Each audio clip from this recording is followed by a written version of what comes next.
Hello, night listener, and welcome to Little Nightmare. I'm Emma, and tonight I'll be keeping you company to help you fall asleep. But before we begin, make sure to subscribe to the channel and leave a comment telling me where you're listening from. Story 1. The Weight of Missing Things. The spoon slipped from my hand, but when I reached to pick it up, it wasn't there. I blinked, the clinking sound still echoing softly in the dim air, a strange resonance spiraling around me. My fingers brushed the table's surface, searching blindly, finding only the smooth, unbroken wood where the spoon should have been. The absence clung to my skin, a strange sensation, as if a warm breath lingered just beneath the surface, tingling. I could hear it again, the clinking, but now it seemed to come from within, like an echo of an echo that never existed. Each beat of silence between the sounds was another ripple, another wave that left me adrift, untethered and questioning what should have been solid, but was instead disconcertingly fluid. I'm sitting at this table, though I don't remember sitting down. The wood grain beneath my palms feels familiar, worn smooth by countless hands, yet I can't place when I've touched it before. There's a bowl in front of me, white ceramic with a hairline crack running down one side like a frozen tear. Steam rises from whatever's inside, carrying a scent that makes my mouth water and my stomach turn simultaneously. Something between cinnamon and copper, sweet and metallic. The room breathes around me. That's the only way I can describe it. The walls seem to expand and contract with a rhythm that doesn't match my heartbeat, doesn't match anything natural. Light filters through what might be a window, though when I turn to look directly, there's only shadow dancing where brightness should be. The illumination comes from everywhere and nowhere, casting no shadows except when I'm not watching. My hand moves to my temple, rubbing circles into skin that feels too thin, too sensitive. There's a memory trying to surface, something about this room, this table. It tastes like vanilla on my tongue, that memory, but vanilla mixed with the sharp bite of antiseptic. Clean, too clean. I remember being younger, standing in a kitchen that looked nothing like this one yet, felt exactly the same.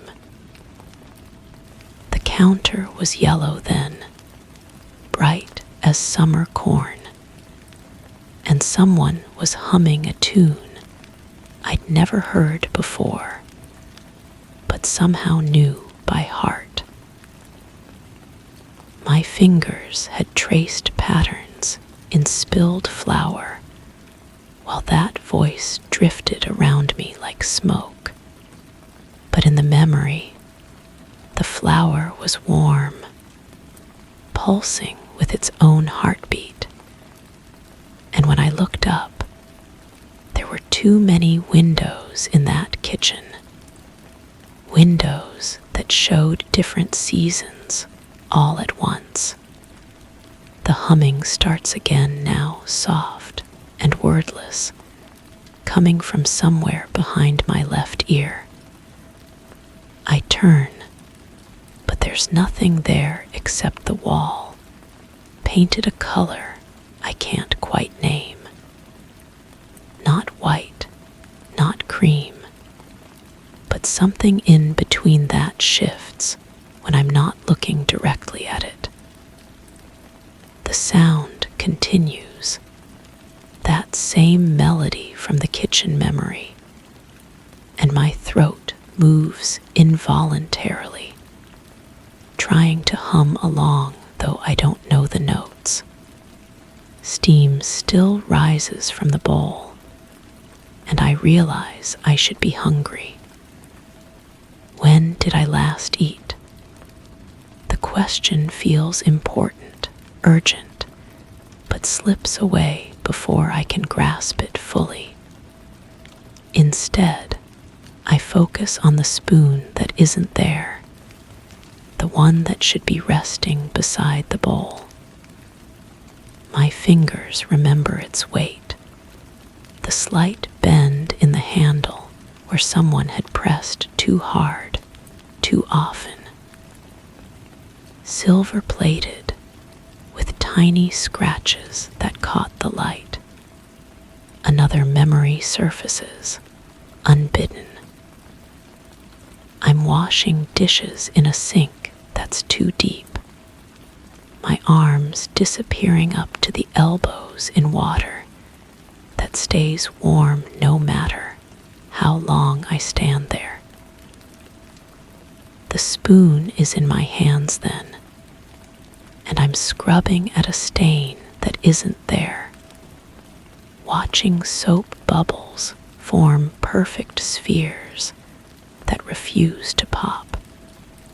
In the memory, I can hear footsteps upstairs, measured and careful. But when I count them, there are always 13 steps between the creaking sounds, though I know the staircase only has 12.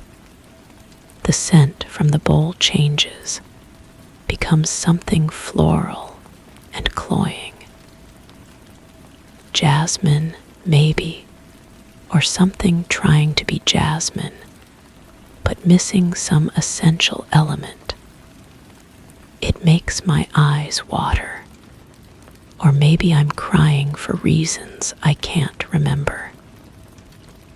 The tears taste like salt and something else, something medicinal that coats my tongue with numbness. I try to stand, but my legs feel disconnected, like they belong to someone else. The chair beneath me creaks with a sound that's almost musical, almost like that humming that won't stop. My hands grip the table edge, and the wood feels different now, rougher, as if it's aging beneath my touch. Splinters that weren't there before press into my palms, tiny pinpricks of sensation that ground me to this moment, this place. But which moment? Which place? The question echoes in my skull, bouncing off memories that don't quite fit together. I remember this room with different furniture. Remember the table as round instead of rectangular. Remember windows where there are now walls. Each memory feels true and false simultaneously, like looking at myself in a funhouse mirror that shows too many reflections. There's a door to my right, painted the same shifting non-color as the walls. I don't remember seeing it before, but now it seems obvious, inevitable. The handle is brass, tarnished green around the edges, and when I reach for it, my hand passes through empty air. I blink, refocus, and the handle is solid again, cold against my palm, despite the warmth that seems to radiate from everything else in this place. The door opens onto a hallway that stretches farther than it should, lined with photographs I can't quite see. The frames are there, dark wood and silver metal, but the images inside seem to shift and blur whenever I try to focus on them. Faces that might be familiar dissolve into abstract patterns of light and shadow. I step into the hallway, and the floorboards beneath my feet make no sound, as if I'm walking on air or memory. Halfway down the corridor, I catch a scent that stops me cold. Lavender and lemon, the exact combination someone used to wear. Someone important whose name sits just beyond my reach. The smell triggers a cascade of sense memories. Soft fabric against my cheek, gentle hands braiding my hair. A voice reading stories that changed with each telling. But in this memory, the hands have too many fingers, and the voice speaks in languages that don't exist. I'm back in the room with the table, though I don't remember turning around. The bowl is empty now, scraped clean, and there are crumbs scattered around it like evidence of a meal I don't remember eating. My stomach feels full and hollow at the same time, satisfied and desperately hungry. The spoon still isn't there. The light has changed, become more golden, more syrupy. It moves like liquid across the surfaces, pooling in corners and dripping from the ceiling in slow, impossible drops that vanish before they hit the floor. I watch one droplet form directly above my head, growing larger and more luminous until it seems ready to fall. But it never does. It hangs there, trembling with potential energy that never releases. Another memory surfaces, this one sharper than the others. I'm in a garden that couldn't exist, where roses bloom in geometric patterns, and the grass grows in perfect spirals. Someone is with me, their presence warm and comforting. But when I turn to see their face, there's only empty air shaped like a person. We're having a conversation about something important, something that will change everything. But the words dissolve as soon as they're spoken, leaving only the emotional residue of significance. In that memory garden, I'm holding the missing spoon, using it to dig small holes in soil that feels like silk beneath my fingers. Each hole I dig fills immediately with water clear as crystal. And when I look into these tiny pools, I see reflections that aren't mine. Faces I should recognize, but don't. Eyes that know secrets I've forgotten. Mouths moving in silent explanations I can't hear. The humming grows louder, more insistent. It's coming from inside my chest now, vibrating through my ribs like a tuning fork struck against bone. I try to stop it, pressing my hands against my throat, but the sound continues, wordless and haunting, and somehow familiar. It's the same melody from all the memories, the constant thread that weaves through every fragmented scene. I realize I'm rocking back and forth in the chair, a motion I don't remember starting. The rhythm matches the humming, matches the pulse of light dripping from the ceiling, matches something deeper that I can't identify. My body knows this movement, has performed it countless times before, but my mind rejects the familiarity, even as it craves the comfort. There's a mirror on the wall now, or maybe it was always there.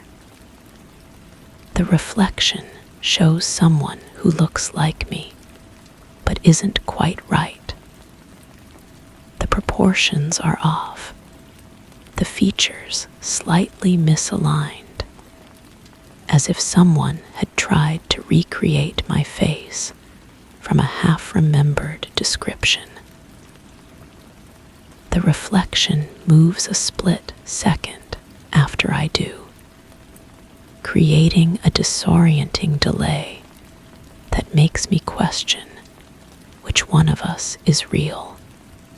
In the mirror, I can see the room behind me, but it's different. The table is set for two, with matching bowls and 2 spoons gleaming beside them. There's someone sitting across from where I should be, someone whose presence I feel like pressure against my spine. But when I turn around, there's only empty air and the lingering warmth of recent occupation. The blocked memory hovers at the edge of my consciousness like a storm cloud. I can feel its weight, its importance, but every time I reach for it, it recedes further into the gray spaces of my mind. It's connected to the spoon, to the humming, to the person-shaped absence that follows me through these fragmented recollections. I close my eyes and let myself drift toward that gray space, that place where the forbidden memory lives. The humming grows softer, more intimate, like a lullaby whispered directly into my ear. The scent of lavender and lemon grows stronger, mixed now with something else, something clinical and sharp. And then I remember, not what happened, but what I chose. The decision that led to this place, this endless cycle of forgetting and remembering and forgetting again. The choice to let go of something too painful to hold, to trade clarity for the soft blur of confusion. The person-shaped absence wasn't taken from me. I gave them away, piece by piece, memory by memory, until only the outline remained. The spoon was theirs. The humming was theirs. The gentle presence that follows me through these rooms and gardens and impossible spaces is all that's left of someone I loved too much to remember losing. I open my eyes, and I'm sitting at the table again. The bowl is full, steam rising in delicate spirals. The spoon rests beside it, silver and familiar, and somehow heartbreaking in its simple presence. My fingers wrap around the handle, feeling the slight bend, the tiny scratches that catch the light. The spoon slips from my hand, but this time I don't reach for it. I listen to the clinking sound as it hits the floor, that strange resonance spiraling around me like a promise and a threat. The echo fades, but never completely disappears, lingering in the spaces between my heartbeats like a question I'm not ready to answer. The room breathes around me, expanding and contracting with that familiar rhythm. The light drips from the ceiling in golden drops that never fall. The humming starts again, soft and wordless, carrying the melody of everything I've chosen to forget. And I know that tomorrow, or whenever tomorrow comes to this place, I'll be sitting here again, wondering where the spoon went, trying to piece together fragments that are designed to never quite fit. The weight of missing things will press against my chest, and I'll reach for memories that dissolve like sugar in rain. But for now, in this moment between forgetting and remembering, I close my eyes and let the humming wash over me like a tide. The person-shaped absence settles into the chair across from me, and for just an instant, I almost remember their name. Almost Story 2. The Midnight Visitor, ****. Each night, as the world drifts into slumber, I sink into my armchair, the fabric worn and familiar beneath me. It begins precisely as the clock strikes 12, an unmistakable, solitary knock at the wooden door. The sound is neither aggressive nor timid, just a calm, measured tap that echoes through the dimly lit room, always at the same moment, always the same cadence. It is a sound that at first ignited nothing more than a ripple of curiosity, a quaint peculiarity in the rhythm of life. But as the evenings passed and the pattern persisted, it began to feel like a delicate thread pulling at the edge of reality, fraying what should be solid and true. The mantle holds its silent sentinel, yet even when I attempt to alter the sequence, adjust the position, of the armchair. Extinguish the flickering candle early. Even stop the ticking the knock comes. I wait for it, expect it. And when it does arrive, with quiet inevitability, I find myself caught in the loop once more. A gentle murmur of routine that refuses to break. The first few occurrences felt almost charming. A neighbor, perhaps, lost in their own nocturnal wanderings, mistaking my door for another.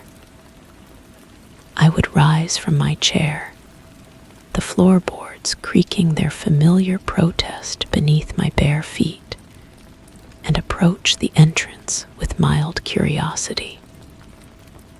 My hand would rest on the cold brass handle, and I would pause, listening for any additional sound, shuffling feet, clearing throat, perhaps an apologetic voice explaining the disturbance.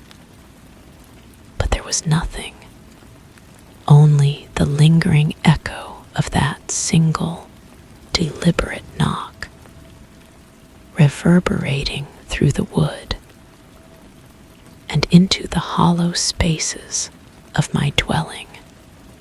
When I finally opened the door, the hallway stretched empty before me, bathed in the pale glow of overhead lighting that seemed dimmer than usual.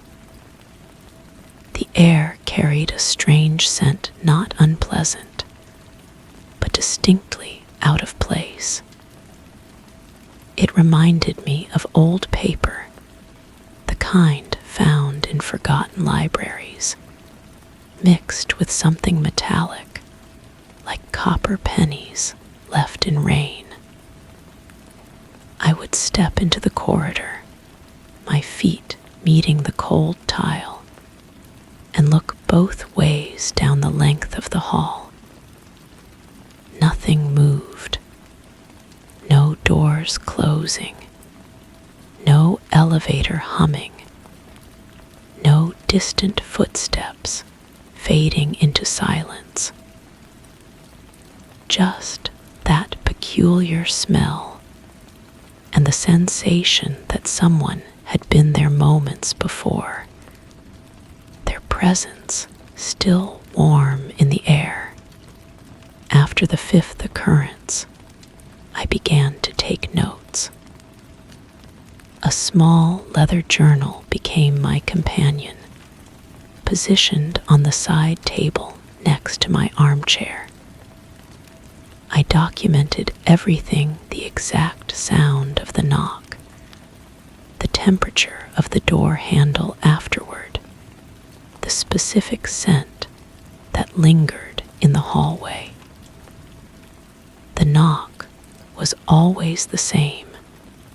3 seconds of silence, then a single rap of knuckles against wood, lasting precisely 2 seconds, followed by absolute quiet.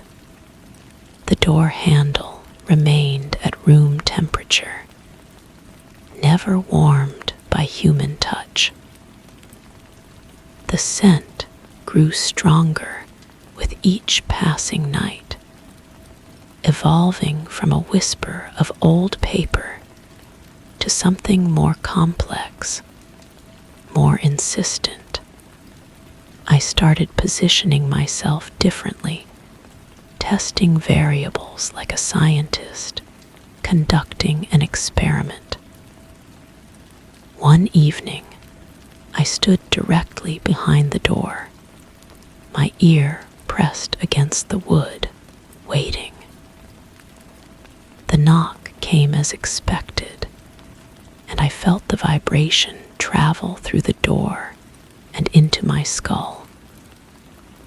But there was something else, a faint humming, so low it was more sensation than sound, traveling up from the floor and through my feet. I opened the door immediately, faster than ever before, hoping to catch whoever or whatever was responsible.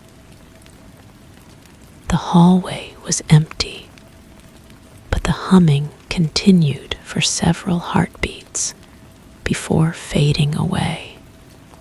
My neighbor across the hall became my next avenue of investigation.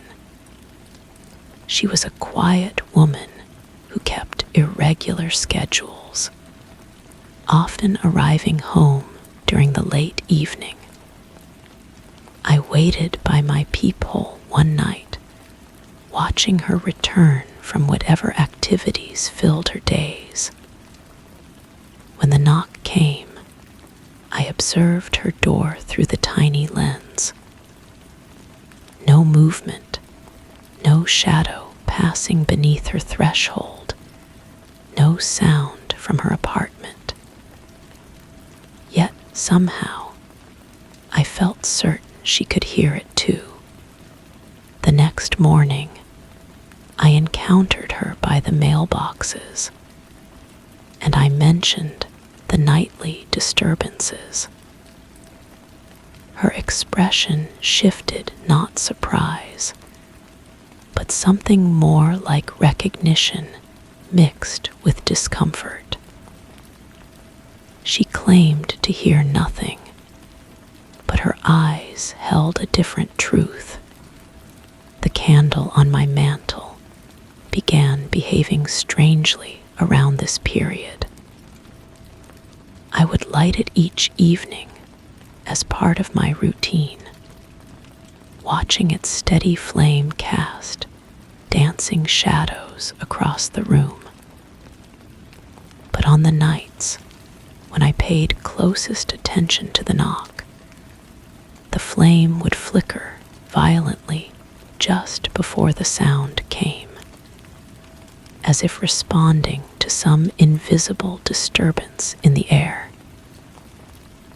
I tested this by focusing intently on the candle, and sure enough, the flame would begin its frantic dance moments before the knock arrived.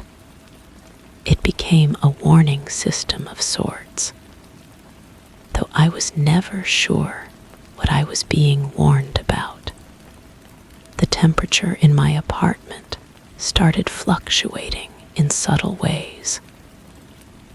During the day, everything felt normal, comfortable, familiar, exactly as it should be. But as evening approached, as I settled into my routine of waiting, the air would grow cooler near the door. Not dramatically, just enough to make me pull my sweater tighter around my shoulders. I purchased a small thermometer and began tracking these changes. The temperature near the door dropped exactly 3 degrees in the hour before the knock, then returned to normal afterward. The rest of the apartment remained unaffected. Sleep became elusive. Even after the nightly knock had come and gone, even after I had checked the empty hallway and returned to my chair, my mind remained alert and restless. I would lie in bed, replaying the sound in my memory, analyzing every nuance, wondering what message it might contain. The knock was becoming more than just a sound, it was becoming a language I couldn't decode. A communication from someone or something that refused to reveal itself directly. I began recording everything. A small device positioned near the door captured audio throughout the evening. played back the recordings, the knock was there, clear and unmistakable. But underneath, it was something else, a whisper of sound that I couldn't identify. It might have been breathing, or fabric rustling, or perhaps just the building settling around us. But it was there, consistent and purposeful, accompanying each knock like a shadow accompanies light. The hallway itself started feeling different. During my post-knock investigations, I began noticing details that seemed wrong in ways I couldn't articulate. The lighting appeared dimmer, though the bulbs were unchanged. The walls felt slightly warm to the touch, as if heated from within. The carpet showed no footprints, no signs of recent passage, yet it seemed compressed in a path leading directly to my door. I would kneel and run my hands over the fibers, feeling for any evidence of someone's presence, but finding only that strange warmth and the lingering scent of old paper and metal. My reflection in the hallway mirror began troubling me. Not because it looked wrong, I appeared exactly as I should, but because it seemed delayed, as if the mirror needed an extra moment to process my image. I would move my hand, and my reflection would follow a heartbeat later. I tested this repeatedly, waving, nodding, stepping closer and farther away. The delay was subtle but consistent, creating a disorienting sense that the mirror was showing me not my present self, but my past self from moments before. The knock began arriving earlier, not by much, perhaps a few seconds, but enough to disrupt my carefully documented routine. I would sit in my chair, watching the candle flicker its warning, feeling the temperature drop, and then the knock would come before I was fully prepared for it. This small change felt enormous, like a crack in the foundation of everything I thought I understood about the phenomenon. If the timing could change, what else might be variable? What other assumptions had I made that might prove incorrect? I started staying awake all night after each knock, positioning myself in the hallway with a book and a small lamp, determined to catch any additional activity. The hours would pass slowly, the building settling around me with its normal creaks and sighs, but nothing unusual occurred. Yet, in the morning, when I finally returned to my apartment, things would be subtly different.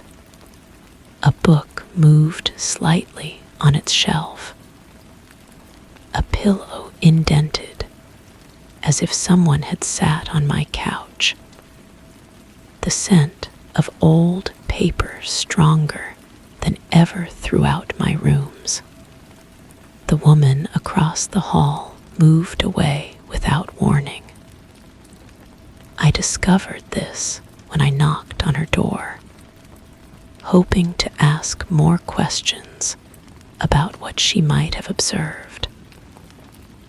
A maintenance worker was changing the locks, and he informed me that the apartment was being prepared for a new tenant. She had left no forwarding information, no explanation, just an empty apartment that echoed strangely. When he opened the door to show me, she was truly gone. The scent of old paper and metal was stronger in her former home than it had ever been in the hallway. That night, the knock came twice. The first arrived as expected, and I went through my usual routine of checking the empty hallway. But as I settled back into my chair, convinced the evening's mystery had concluded, it came again, the same measured tap, the same duration, the same aftermath of silence. I opened the door to find the hallway changed. The lighting was different, warmer somehow, and the carpet showed clear impressions of footsteps leading from my door to the elevator. I followed the trail, my heart beating faster with each step. But the elevator showed no signs of recent use, and the footprints simply ended at its closed doors. The building manager became my next source of inquiry. I found him the following morning, a tired man with paint-stained fingers and the perpetual expression of someone dealing with problems beyond his control.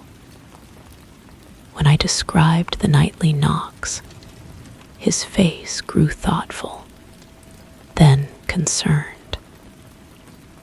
He mentioned that previous tenants in my apartment had reported similar disturbances. Always the same pattern, always the same mysterious absence of explanation. He had investigated repeatedly, checking security footage, interviewing neighbors, even spending several nights in the building himself.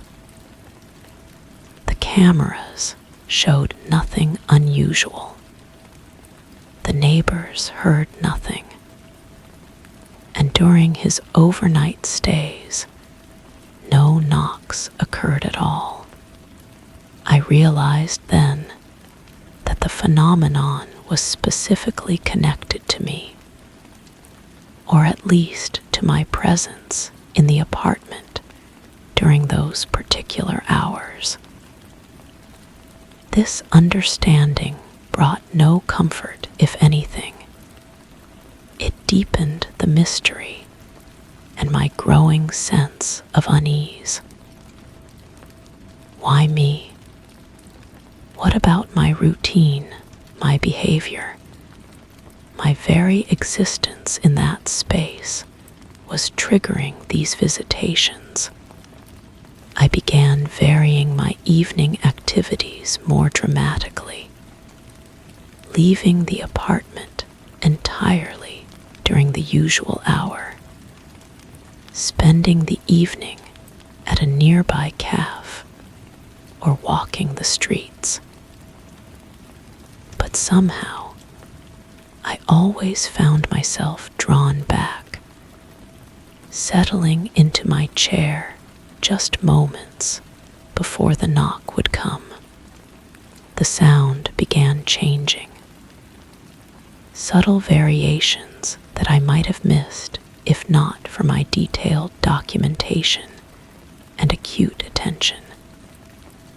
Sometimes the knock was slightly softer, other times more insistent. The duration varied by fractions of seconds.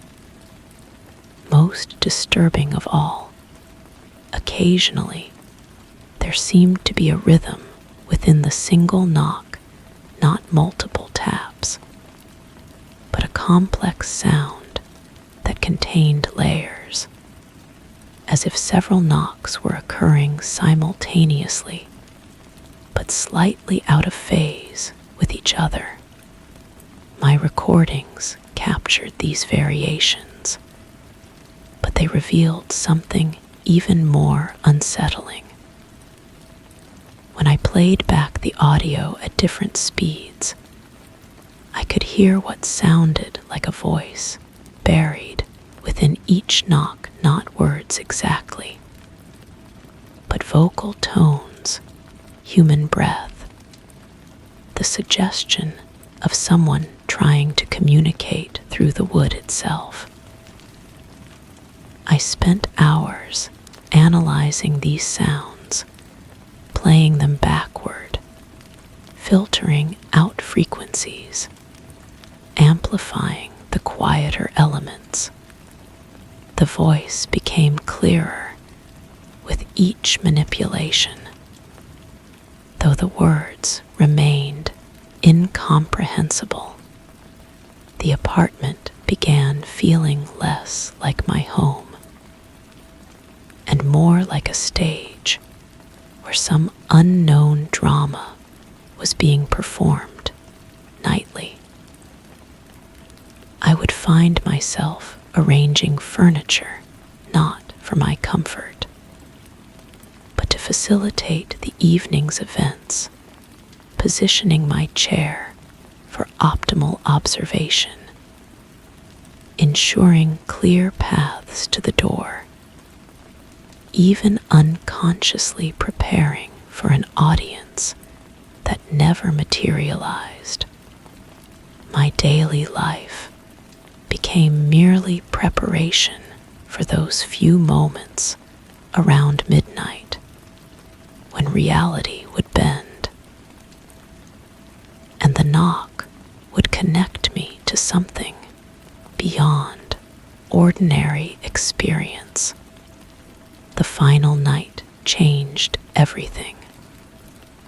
I had prepared more thoroughly than ever before, with multiple recording devices, cameras positioned to capture the hallway, even a motion sensor that would detect any presence near my door. I sat in my chair as usual, but something felt different from the beginning. The temperature drop was more pronounced, the candle flame more agitated, and underneath it all was a new sensation, the feeling of being watched, not from the hallway, but from within my own apartment. When the knock came, it was accompanied by something unprecedented. The sound of my own voice, muffled and distant, calling my name from the other side of the door. Not someone mimicking my voice, but unmistakably my own vocal patterns, my own inflections, speaking words I had never said. I approached the door with trembling hands, my recording devices capturing everything, and placed my ear against the wood. The voice continued, growing clearer, and I realized it was reciting the contents of my journal, my documented observations, my theories, my growing fears in perfect detail. I opened the door to find myself standing in the hallway, looking back at me with an expression of infinite sadness and resignation. This other version of myself was translucent, flickering like candlelight, undeniably real. We regarded each other for a moment that stretched beyond normal duration. And then this other self spoke in my voice. You understand now. The knock was never for you. It was from you. Before I could respond, before I could reach out or ask the questions burning in my mind, the figure faded, leaving behind only the familiar scent of old paper and metal, stronger than ever before. I returned to my apartment, but everything had changed. The recordings showed only empty hallway, captured only silence. My journal entries had altered themselves, now written in a handwriting that resembled mine, but contained subtle differences, documenting experiences I didn't remember having. The apartment felt hollow, as if something essential had been removed, leaving behind only the shell of a home. The knocks continue, but now I understand their true nature. Each night, I rise from my chair and approach the door, not to investigate a mystery, but to perpetuate one. My hand lifts of its own accord, and I deliver that single, measured tap to the wood, fulfilling a role I never chose, but can no longer escape.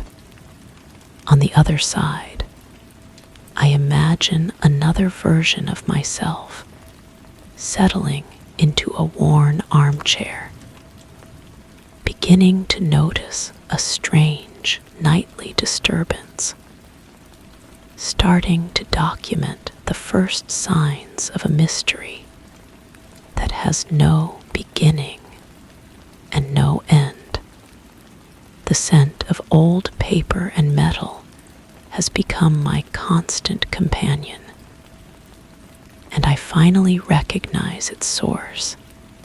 It is the smell of stories being written and rewritten, of reality folding back on itself, of questions that create their own answers. I am both the mystery and its investigator, both the knock and its recipient, trapped in a loop that extends beyond the boundaries of any single apartment or any single self. Sometimes, in the quiet hours before dawn, I wonder how many versions of this story are being lived simultaneously. How many other selves are sitting in identical chairs, documenting identical mysteries, approaching identical doors to find identical revelations waiting in empty hallways. The thought should be comforting. I am not alone in this experience, but instead, it fills me with a profound loneliness that no human contact could ever heal. The knock will come again tonight, as it always does, and I will answer, as I always must. Story 3. The spoon in my hand vibrates with a soft intensity, its delicate shiver syncing with the ticking echo I can't place, a rhythm that whispers just beneath my skin.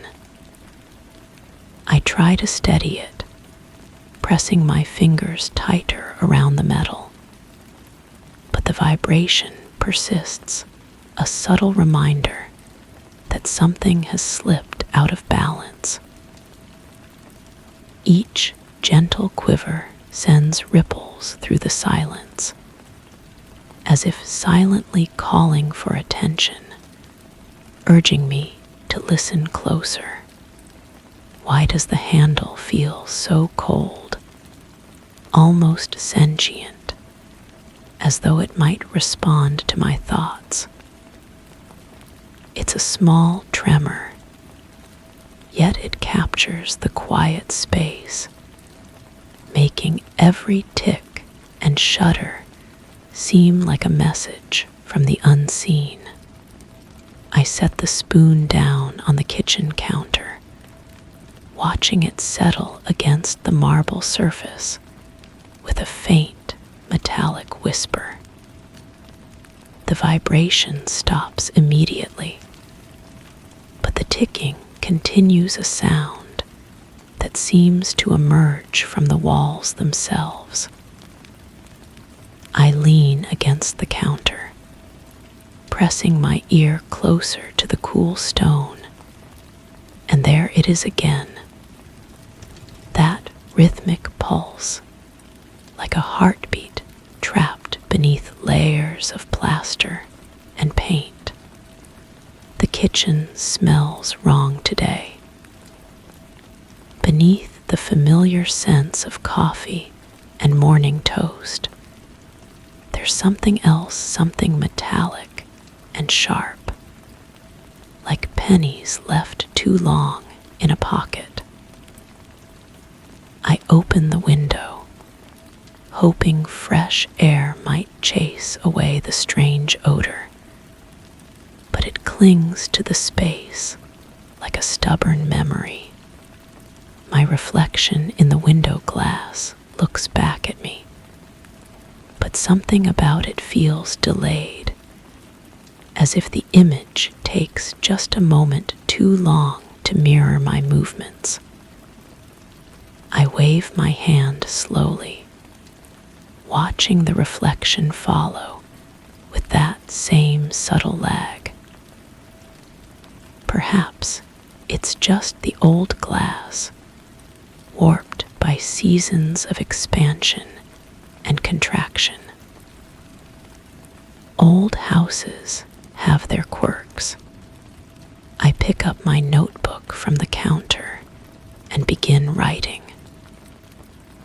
The pen feels heavier than usual, its ink flowing in thick, dark lines across the page. I document what I've noticed: the vibrating spoon, the ticking in the walls, the metallic smell, the delayed reflection. Writing it down makes it feel more real, more manageable somehow. The ticking grows louder as I write, each beat seeming to respond to the scratch of my pen against paper. I pause mid-sentence, listening intently. The sound shifts, moving from the walls to somewhere behind me, then to my left, then above. It's as if the source is circling me, staying just out of sight. I turn slowly, scanning the kitchen for any obvious explanation. The old radiator sits silent in the corner. The refrigerator hums its usual steady drone. The ceiling fan hangs motionless, yet the ticking persists, now seeming to come from multiple directions at once. My phone buzzes against the counter. I pick it up, expecting a text or notification, but the screen shows nothing new. As I hold it closer to my ear, I hear something that makes my breath catch a faint whisper buried buried in the electronic static. Words I can't quite make out, but that sound disturbingly familiar. It's my own voice, speaking words I don't remember saying. I set the phone down with trembling fingers and return to my notebook. The ink has changed color.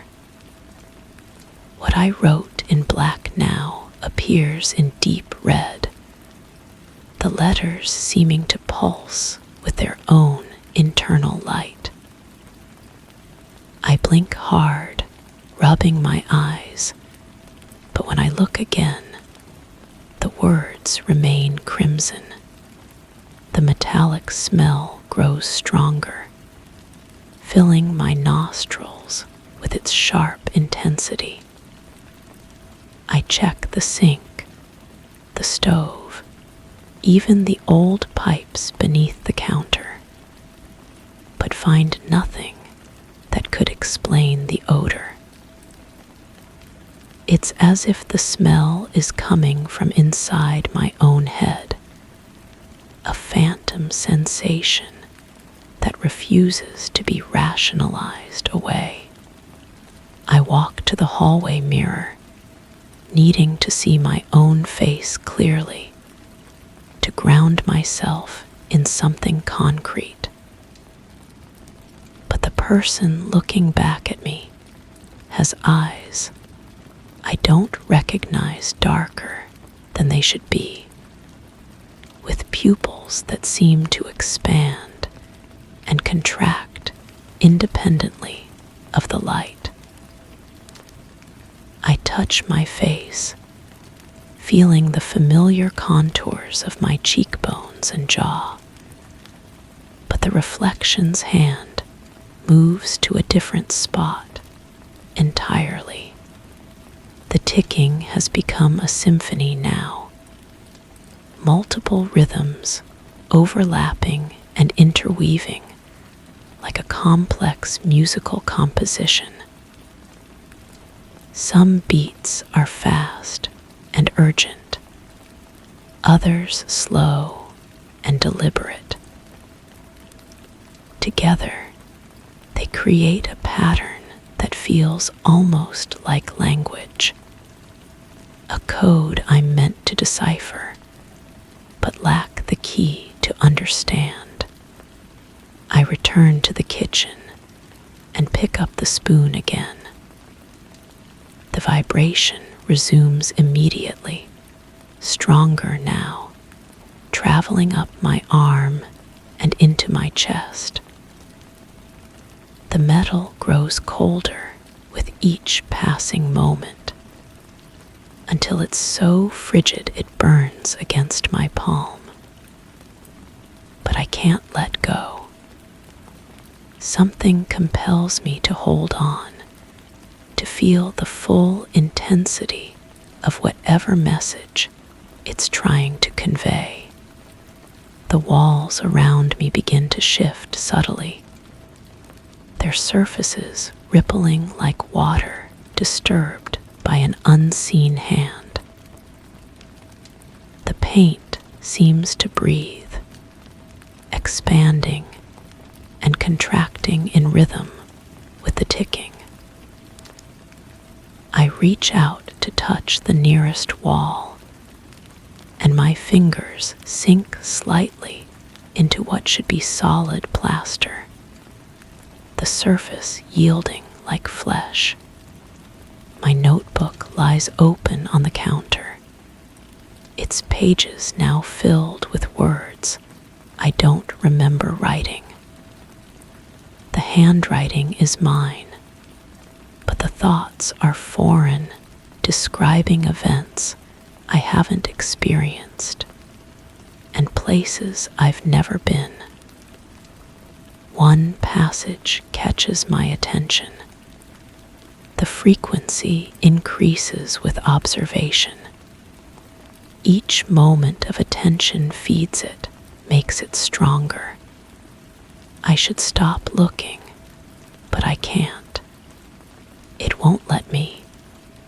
I flip through more pages, finding detailed diagrams of sound waves and vibration patterns, mathematical equations I don't understand, and sketches of objects that look familiar, yet wrong spoons with too many curves, mirrors that reflect impossible angles, walls that bend in directions that shouldn't exist. The whispers from my phone have grown clearer. I can now make out complete sentences, all spoken in my own voice. You're listening now. You can hear me speaking these words before I say them. The loop is closing. The circle is nearly complete. I grab the phone, desperate to understand what's happening. But the screen shows only static. The whispers continue, growing more insistent. Pick up the spoon again. Feel how it connects you to everything else. The vibration isn't random, it's a signal. A beacon calling you home to a place you've never been, but always known. Against my better judgment, I reach for the spoon once more. The moment my fingers make contact, the kitchen explodes into a cacophony of sensation. The ticking becomes deafening. The metallic smell overwhelms my senses, and the walls begin to pulse with visible energy. My reflection in every surface multiplies, creating an infinite regression of faces that all look slightly different from my own. The spoon burns with cold fire in my hand, but I can't release it. Through the metal, I feel connected to something vast and incomprehensible. A network of vibrations that spans far beyond this room, this house, this reality. I'm a single note in a cosmic symphony, and the music is building toward a crescendo I'm not sure I want to experience. The whispers from my phone merge with voices from the walls, the mirrors, the very air around me.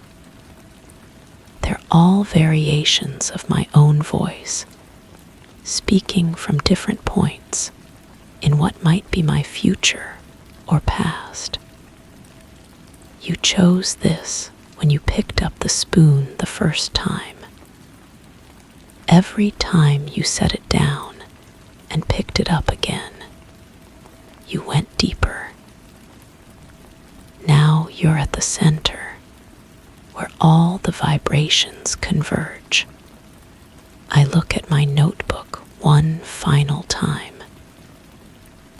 The pages are blank now, as if they were never written on at all. But I remember every word, every diagram, every equation. They're burned into my memory like brands, permanent marks of my journey into this impossible space. The kitchen begins to fade around me, its familiar surfaces dissolving into patterns of light and shadow. The only constant is the spoon in my hand, still vibrating with that same soft intensity that started it all. I understand now that I was never holding it, it was holding me, guiding me through each step of this transformation. As the last traces of the room disappear, I find myself in a place that exists between spaces, where the ticking has become a heartbeat and the whispers have become my own thoughts. The spoon remains in my hand, no longer cold, but warm with a heat that seems to come from within my own body. I am the vibration now. I am the ticking in the walls of someone else's kitchen, waiting for them to notice, to listen, to pick up their own spoon and begin the journey I've just completed. The loop continues, the circle closes, and somewhere far away, I hear the faint scratch of a pen against paper as someone else begins to document the strange things happening in their perfectly ordinary home. The metallic smell lingers. A calling card left behind in the space between realities, waiting for the next curious soul to breathe it in and wonder what it means. Story 4. The soft glow from the hallway lamp cast a warm shade over the wallpaper. Faint traces of an unfamiliar scent lingered in the air, like old books left too long in a closed room. I wandered slowly down the corridor, feeling the worn carpet beneath my feet. The floorboards creaked with every step, yet the shadows on the wall seemed to move in another direction, defying the light. A chill snaked up my spine as I neared the end, sensing that the space around me was subtly, inexplicably shifting, as if the corridor itself was holding its breath. I paused at the end of the hallway, my fingertips grazing the cool surface of the wall. The texture felt wrong somehow, rougher than it should be, like sandpaper disguised as smooth plaster. When I pulled my hand away, a faint warmth remained on my palm, as though the wall had been breathing against my skin. The scent grew stronger here, that musty aroma of forgotten knowledge mixed with something else I couldn't identify. Something metallic and sharp that made my nostrils tingle. I found myself taking deeper breaths, trying to place it, but each inhale only made it more elusive.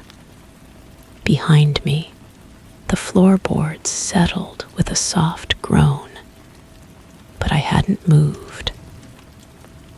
I turned slowly, expecting to see nothing, and found exactly that.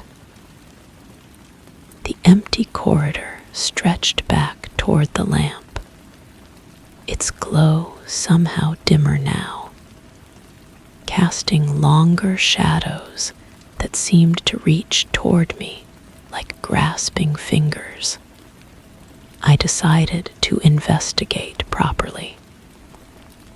This was my home, after all, and I knew every creak and whisper it usually made. But tonight felt different. Tonight, the familiar spaces seemed to be wearing masks. I pulled out my phone and opened the voice recorder. The soft beep of activation felt reassuring, a small anchor to normalcy. I began to speak quietly, documenting what I observed. The hallway appears normal, but there's an unusual smell present. The shadows are behaving strangely, moving independently of the light source. The wall temperature seems inconsistent. As I spoke, I noticed my voice sounded different in this space, flatter somehow, as though the walls were absorbing the sound waves before they could properly resonate. I played back the recording immediately, and my stomach tightened. The playback was clear, but underneath my words, there was something else. A faint rustling, like pages turning, or perhaps whispers too quiet to understand. I recorded again, this period remaining silent, holding the phone steady in the air.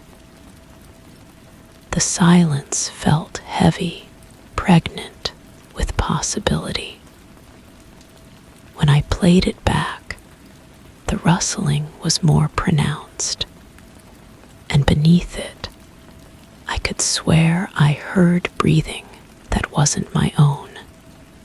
My hands began to tremble slightly as I made my way back down the corridor.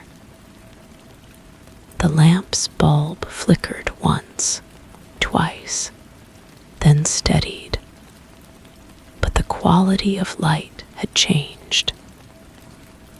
It now cast everything in a cooler tone, making the familiar wallpaper pattern look foreign and somehow menacing. I reached for the light switch, thinking perhaps a different bulb would help. But when my fingers found the switch, it was already in the off position.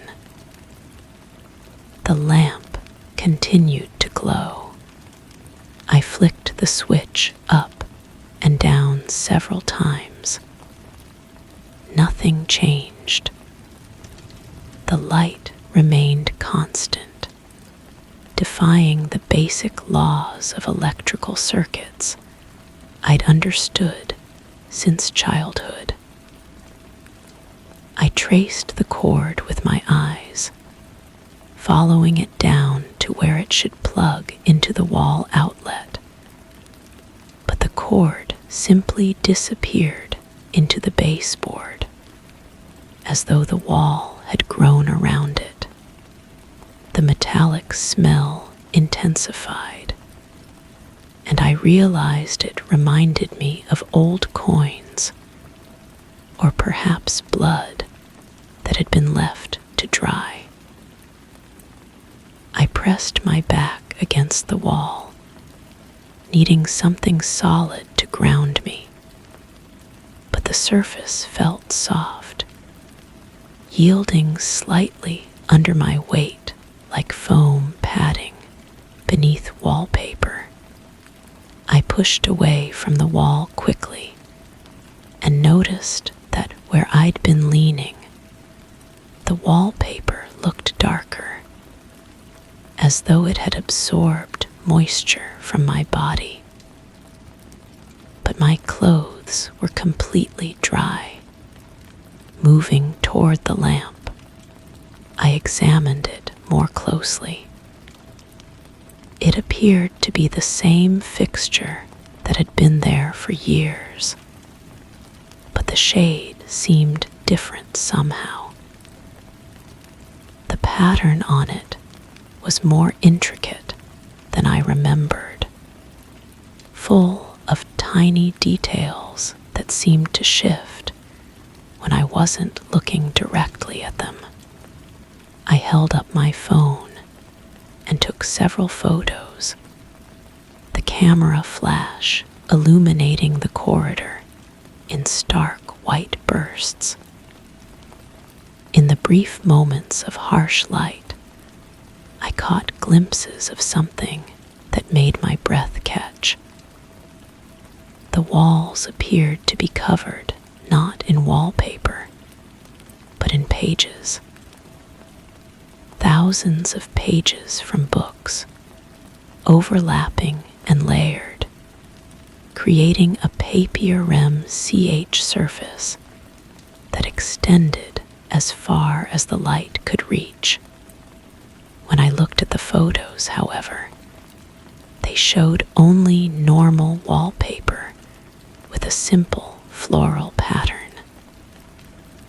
I took more photos, but each one revealed the same mundane corridor I'd known for years. Yet, when I looked up from the phone screen, the pages were still there, rustling softly as though stirred by an unfelt breeze. I began to read some of the text visible on the walls. Most of it was too faded or overlapped to make out clearly, but certain phrases jumped out at me. The observer changes the observed. Reality is consensus, not truth. What you remember is not what happened. These weren't quotes I recognized, and the handwriting varied wildly from page to page, as though hundreds of different people had contributed to this bizarre library wallpaper. Some sections appeared to be in languages I didn't recognize, while others contained diagrams and symbols that hurt to look at directly. I started recording again, this period describing what I was seeing in detail. As I spoke, the rustling of the pages grew louder, almost as though they were responding to my voice. I moved closer to read a particularly clear passage, and the words seemed to rearrange themselves as I watched. "The hallway knows you're watching," I read aloud, and immediately felt a chill that had nothing to do with temperature. "It has been waiting for you to notice." I stumbled backward, my heart racing. The passage hadn't said that before. I was certain it had been something about mathematical theories, but when I looked again, the text was different once more. "Don't trust your recordings. They lie to protect you." With shaking hands, I played back my most recent recording. My voice came through clearly, describing the wallpaper and the strange text. But when I reached the part where I'd read aloud, there was only silence. Not the silence of a pause, but the complete absence of sound, as though that portion of the recording had been carefully excised. The lamp flickered again, and in that brief moment of dimness, I saw something that made my knees weak. The corridor stretched much further than it should, extending far beyond where the opposite wall of my home should be. In that extended space, figures stood motionless, their backs to me, all seeming to read from the pages that covered every surface. When the light steadied, the corridor was back to its normal length, but I could still sense that impossible space lurking just beyond the edge of perception. I approached one of the figures I'd glimpsed, or rather, where I thought one had been standing. The pages on the wall were different here, covered in what looked like personal diary entries written in my own handwriting. But these weren't entries I remembered writing. I've been documenting the changes for weeks now, one entry read. Each night, the corridor grows longer. Each night, more pages appear. I think they're trying to tell me something, but I can't quite grasp what. Another entry, dated with symbols I didn't recognize, said, "I found my old recordings today. They're all different now. My voice describes things I never saw, experiences I never had. Either I'm losing my mind, or something is rewriting my memories as I make them." I had no recollection of writing any of these entries, yet the handwriting was unmistakably mine. Even the way I dotted my I's and crossed my T's was perfectly replicated. I photographed several of these entries, but when I checked the images, they showed blank pages. The rustling grew louder, more insistent, and I realized it wasn't just the sound of paper. There were voices hidden in the noise, dozens of them, all whispering urgently about things I couldn't quite make out. I held my phone up, recording again, trying to capture these voices. As the recording ran, the whispers became clearer, more focused. They were all saying the same thing over and over. "You're not the first. You won't be the last. The hallway collects us all." I stopped recording and played it back immediately. Nothing but the sound of rustling pages. But I knew what I'd heard. The lamp began to dim gradually, not flickering this period, but slowly fading, as though someone was turning down a rheostat. As the light decreased, the pages on the walls became more active, rustling and shifting more violently. The whispers grew louder, more urgent. In the growing dimness, I saw more figures materializing in the extended space that shouldn't exist.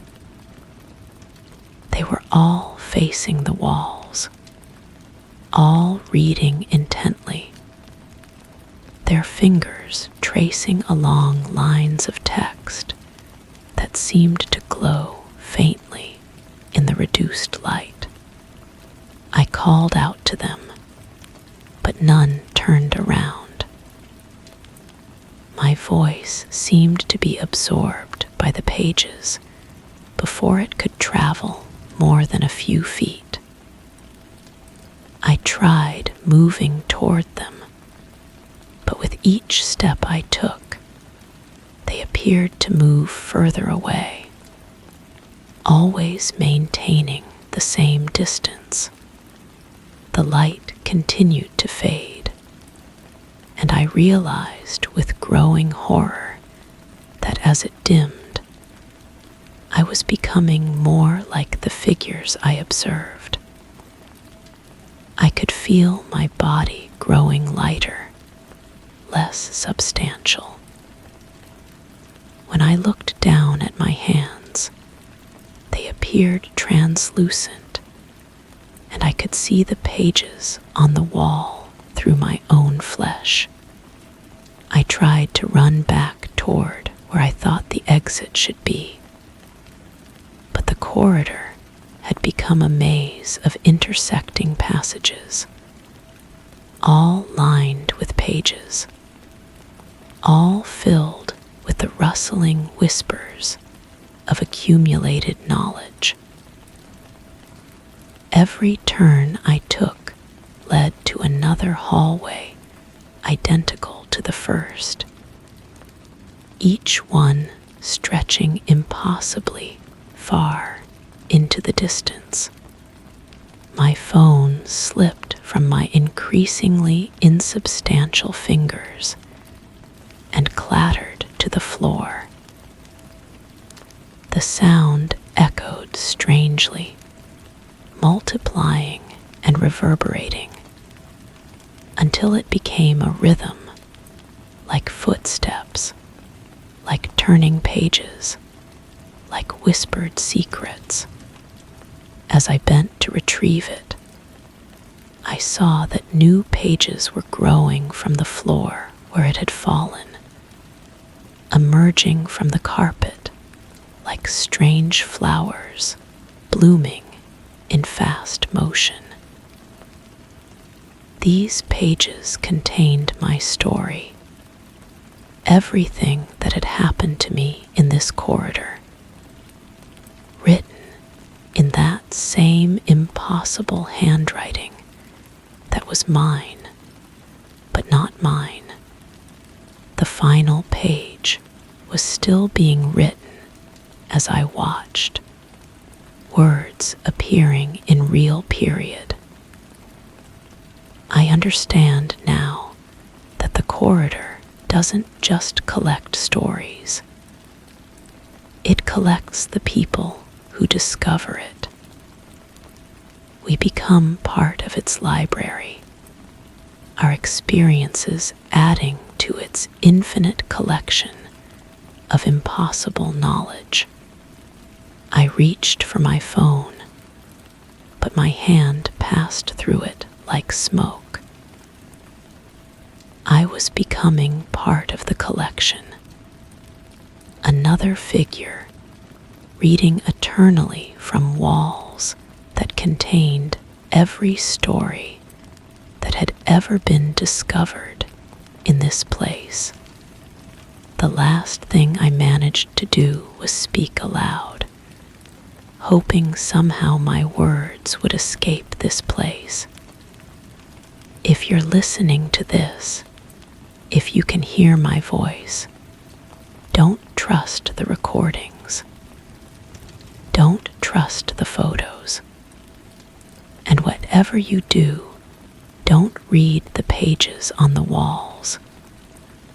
They're not just stories, they're traps. But even as I spoke, I knew my words were being absorbed, becoming part of the rustling whispers that would lure the next person who noticed their hallway behaving strangely. I turned to face the wall and began to read, joining the eternal library of souls who had discovered too much. Somewhere behind me, I heard footsteps on worn carpet and the soft beep of a phone beginning to record. The collection was growing once again. Story 5. The soft whirring sound, distinct yet unobtrusive, first caught my attention. Each afternoon, precisely at 3:12, it would begin a gradual crescendo that then faded into the background of my day. At first, I accepted it as part of the ambience, an unusual but harmless occurrence. The sound seemed to come from nowhere, yet everywhere all at once, as though the very walls were inhaling and exhaling in a serene, mechanical rhythm. On the third day, I noticed the pattern.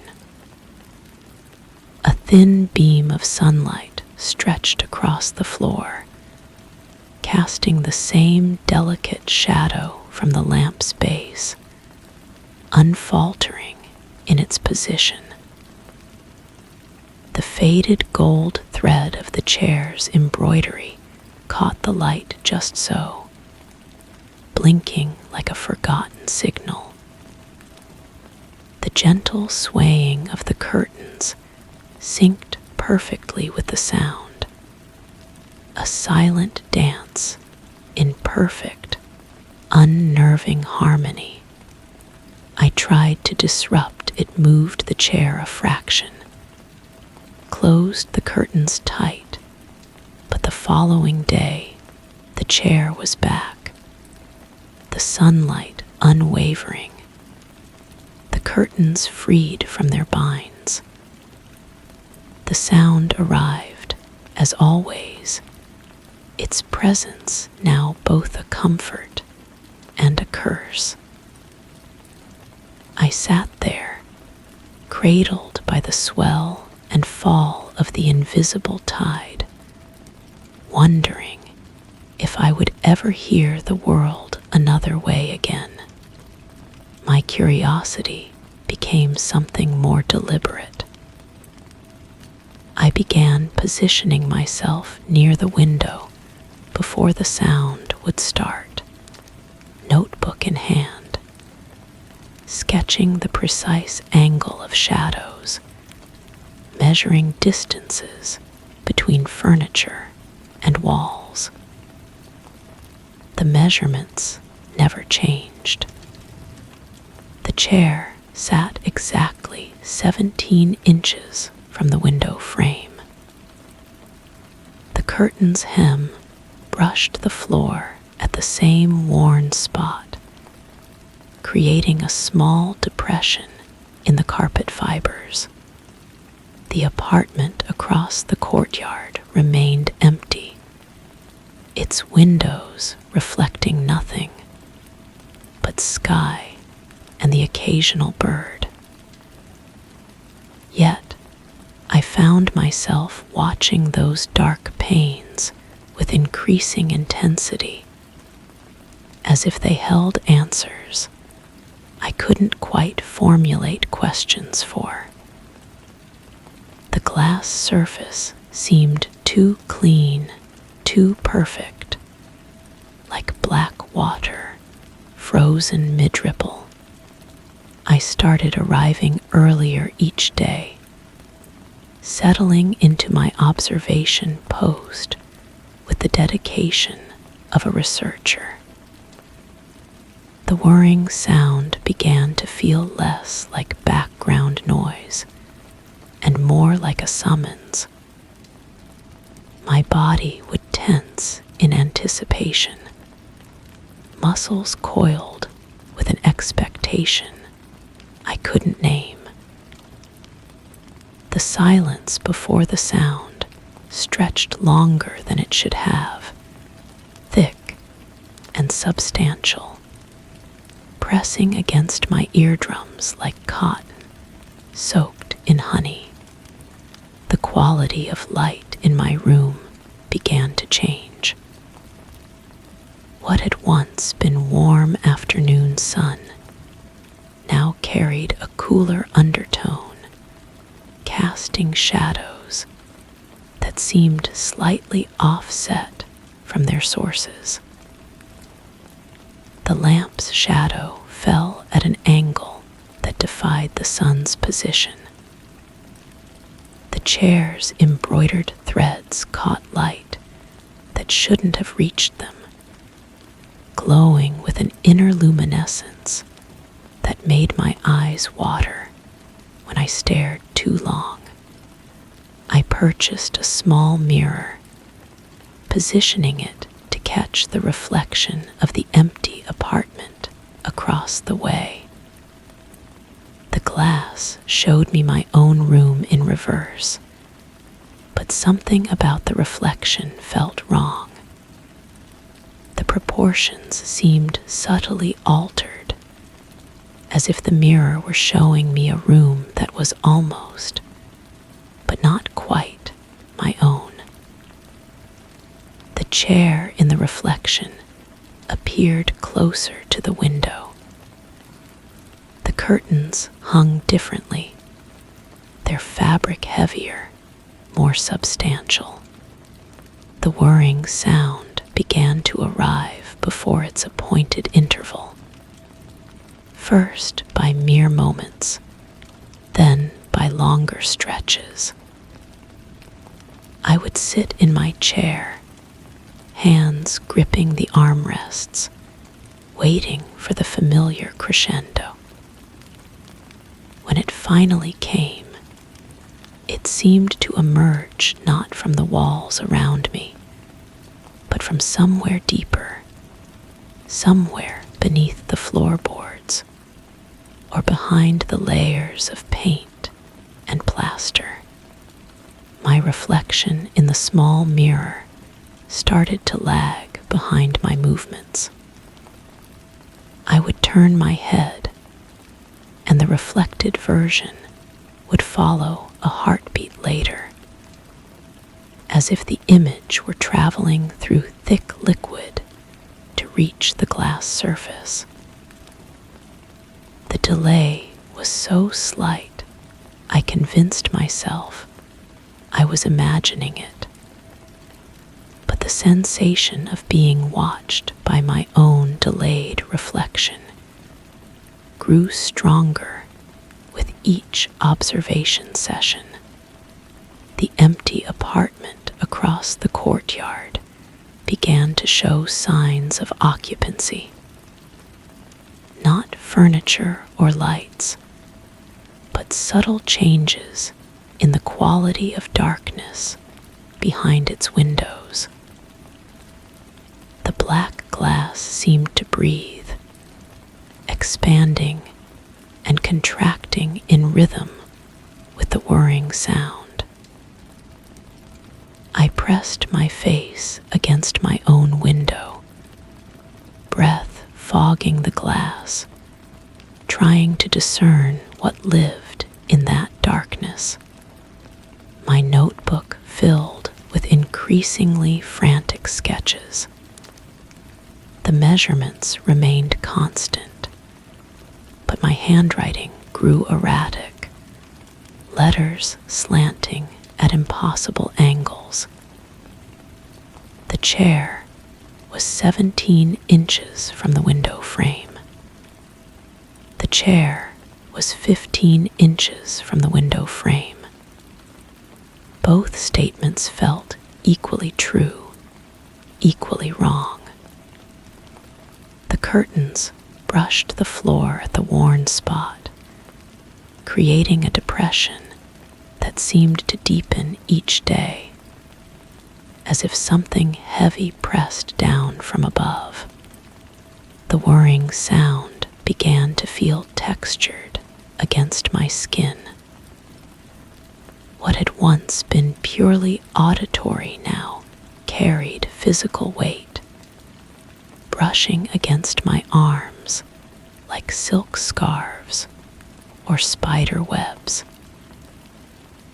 The The air in the room thickened during the sound's crescendo, becoming something I had to push through rather than breathe.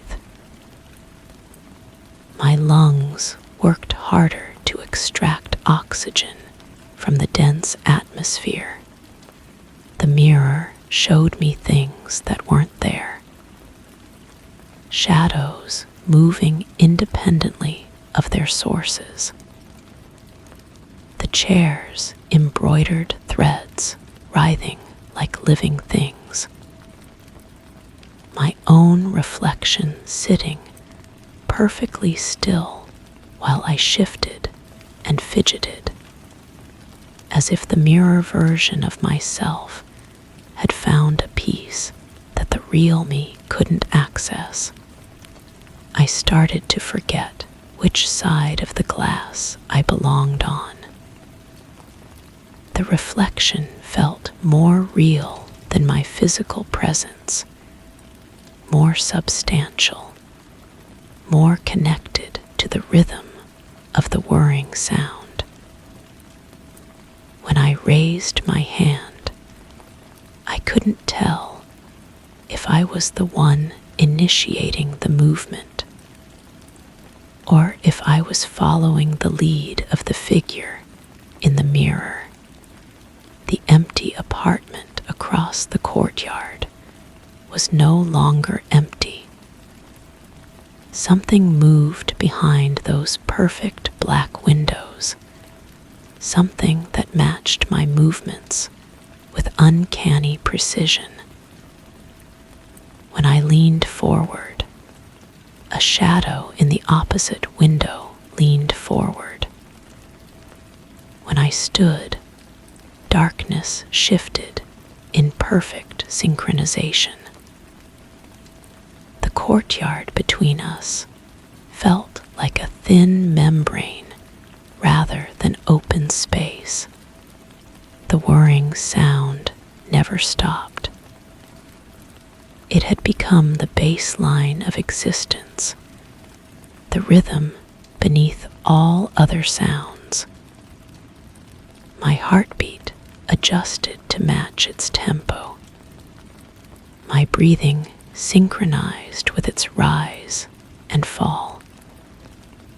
The boundary between the sound and silence dissolved completely, leaving only the pulse of something vast and patient.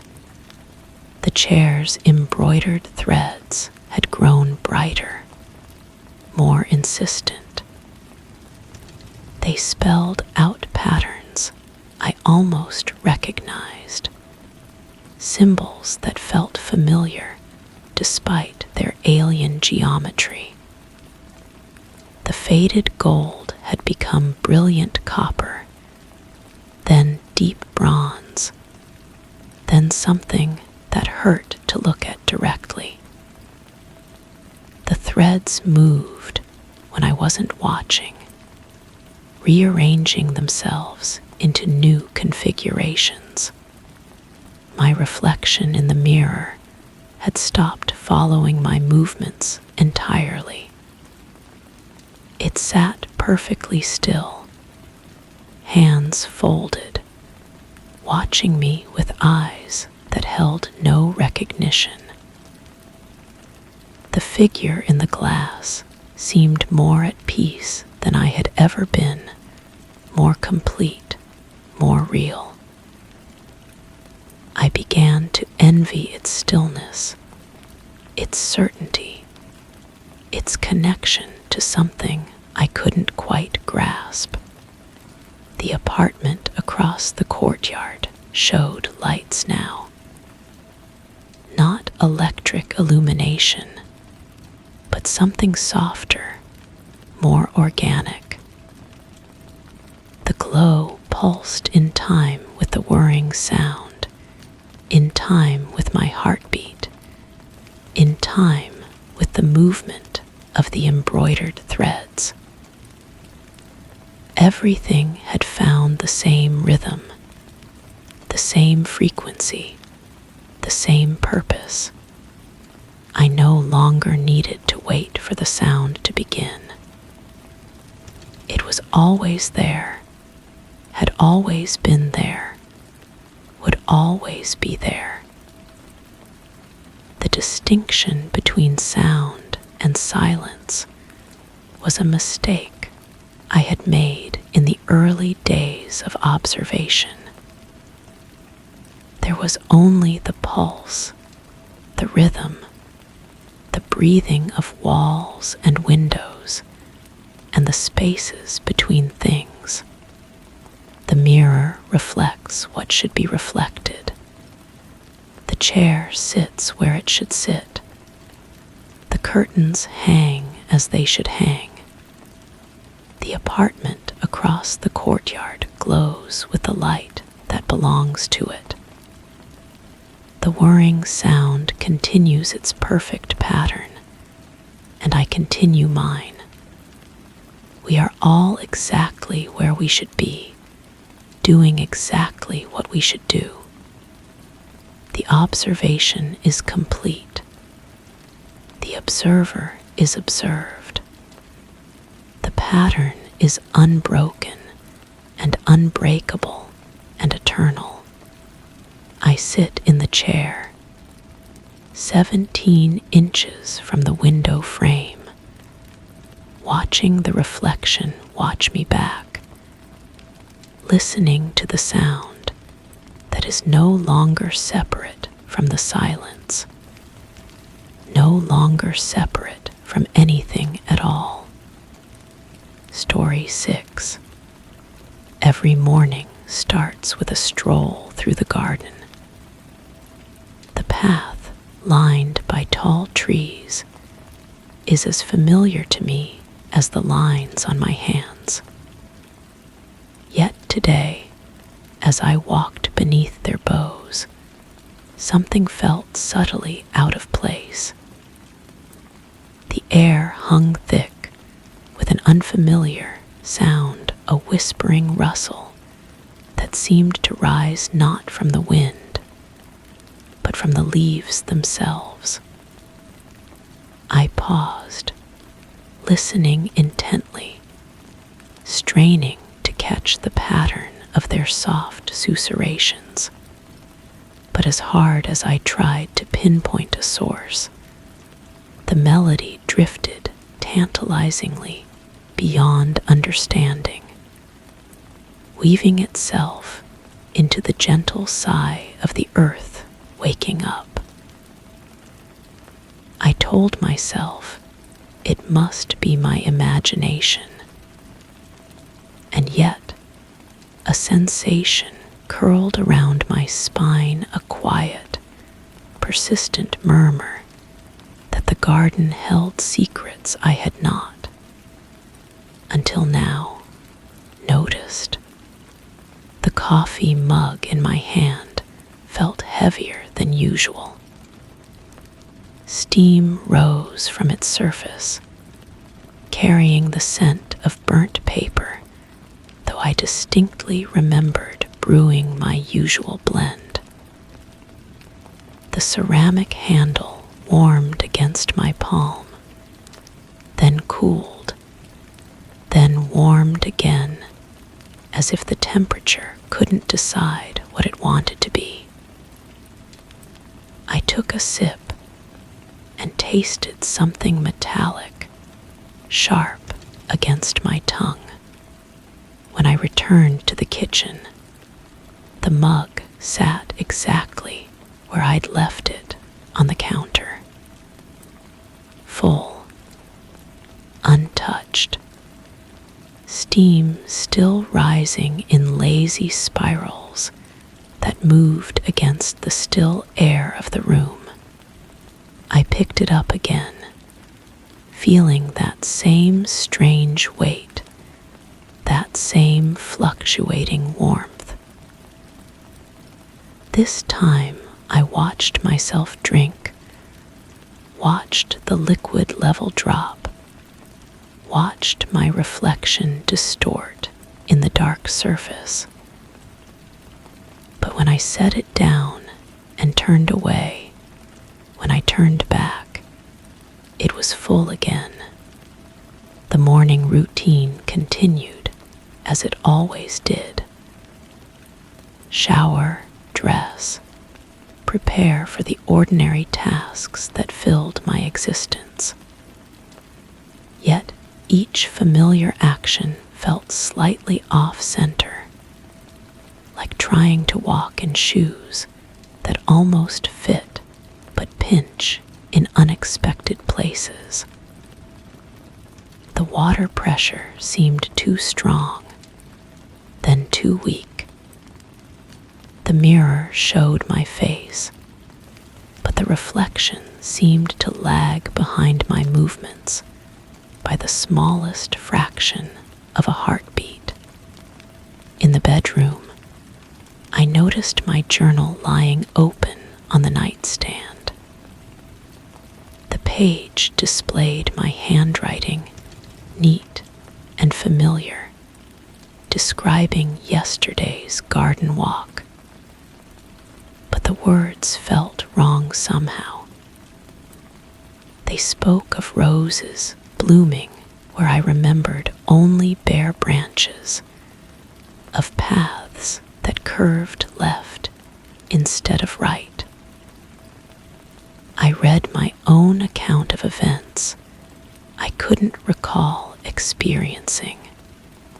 I decided to write a new entry to document what was actually happening.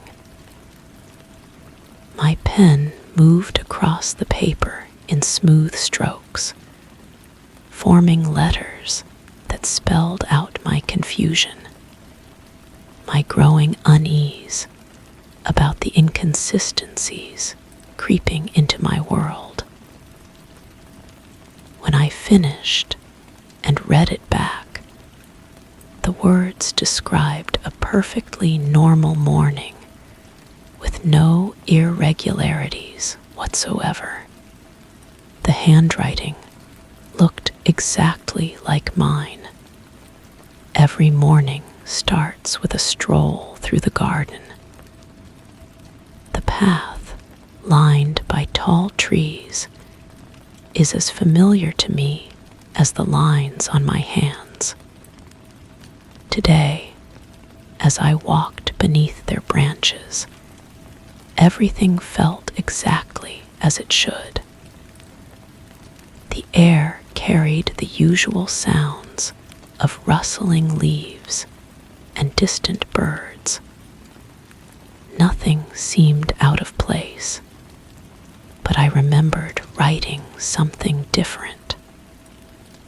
I remembered the whispering, the sense of secrets hidden in the familiar landscape.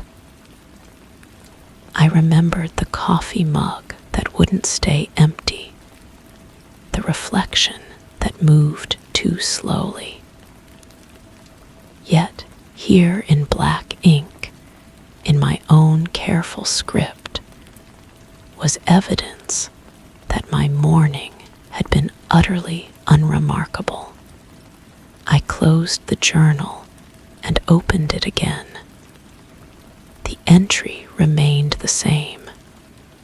Normal, peaceful, a lie written in my own hand. The house felt different as I moved through it. Rooms seemed larger or smaller, depending on how I approached them. The hallway stretched longer when I walked toward the front door, contracted when I turned around. Shadows fell at angles that didn't match the position of the sun streaming through windows. I found myself in the kitchen again, though I couldn't remember walking there. The coffee mug sat on the counter, empty now, with a ring of dried residue at the bottom. The scent of burnt paper lingered in the air, despite the windows being closed. Had I opened them earlier? I couldn't recall. the refrigerator hummed a tune that sounded almost like humming, like someone trying to remember a melody they'd heard in a dream. I opened it to find everything exactly where it should be, yet somehow rearranged. The milk carton faced backward. The vegetables looked too vibrant, too perfectly imperfect. My reflection in the refrigerator's surface showed someone who looked like me, but felt like a stranger. The eyes were mine, the face familiar, but something in the expression belonged to someone else entirely. Someone who knew things I didn't, who remembered events I couldn't access. I reached up to touch my cheek, and the reflection reached up too. But the movement felt disconnected, as if we were two different people making the same gesture for different reasons. The garden called to me again. I found myself walking the familiar path, though I don't remember deciding to go outside. The trees stood where they always had, their branches forming the same patterns against the sky. Yet, everything felt rearranged. The path curved in directions that defied my memory of its layout. Flowers bloomed in colors that shifted when I wasn't looking directly at them. The whispering had grown stronger, not louder, but more present, as if the very air had learned to speak. The words remained just beyond comprehension, a language that felt familiar, but refused to translate into meaning. I stood still, listening, trying to catch even one clear syllable. "Can you hear us now?" The voice came from everywhere and nowhere, spoken in my own tone, but carrying inflections I'd never used. I spun around, searching for the source, but found only the familiar garden transformed into something subtly alien. "We've been trying to reach you." Again my voice, but not my words, not my thoughts. The sound seemed to come from inside my own head, yet I knew I wasn't thinking these phrases.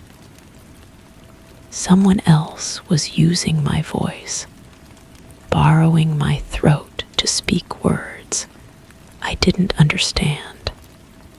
I tried to respond, to ask who was speaking, but my mouth wouldn't form the questions.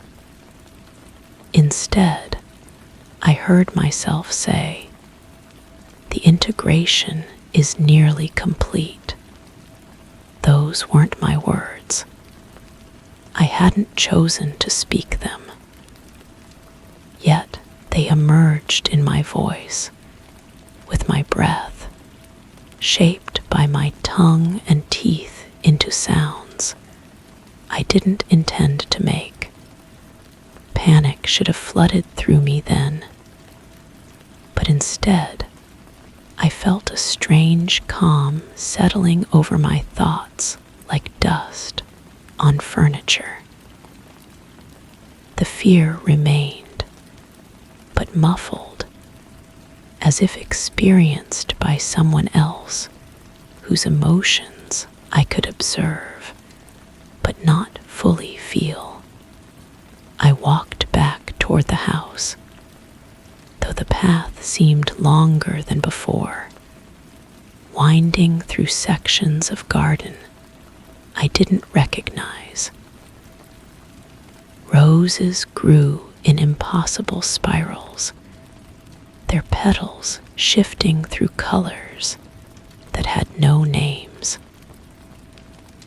The grass beneath my feet felt solid and insubstantial at the same time, supporting my weight while somehow not quite being there. Inside, I sat at my desk and opened the journal again. My hand moved across the page without conscious direction, forming words in my familiar script. The subject shows excellent adaptation to the overlay process.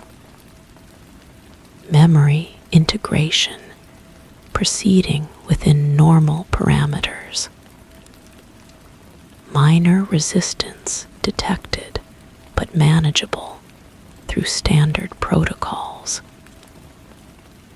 Recommend proceeding to phase 3. I read the words with growing horror, recognizing my handwriting, but not my thoughts. This wasn't my journal entry. These weren't my observations about my own experience. Yet they were written in my hand, in my book, describing me as if I were someone else's experiment. Below that entry, in slightly different handwriting that was still somehow mine, another paragraph appeared. I think something is happening to me. The world feels wrong, shifted somehow. I keep finding evidence of thoughts I didn't think, actions I didn't take. If someone finds this journal, please know that whatever else is written here, this is really me trying to communicate. But as I watched, those words began to fade, the ink growing lighter, until they disappeared entirely. Only the clinical observations remained, stark and cold on the white page. I tried to write again, to document what was really happening, but my hand refused to cooperate. Instead, it wrote, "Subject appears to be experiencing some confusion regarding identity boundaries. This is expected during the transition phase and should resolve as the new personality matrix stabilizes." The handwriting was mine. The thoughts were not. Every morning starts with a stroll through the garden. The path, lined by tall trees, is as familiar to me as the lines on my hands. The routine brings me peace, a sense of continuity and purpose that anchors me to this place, this life, this carefully constructed existence. I remember being confused once, uncertain about the nature of my reality. Those concerns seem distant now, unimportant. The garden whispers its secrets freely, and I understand every word. The house rearranges itself according to my needs, anticipating my movements through its rooms. The coffee mug fills itself with precisely the blend I prefer, at exactly the right temperature.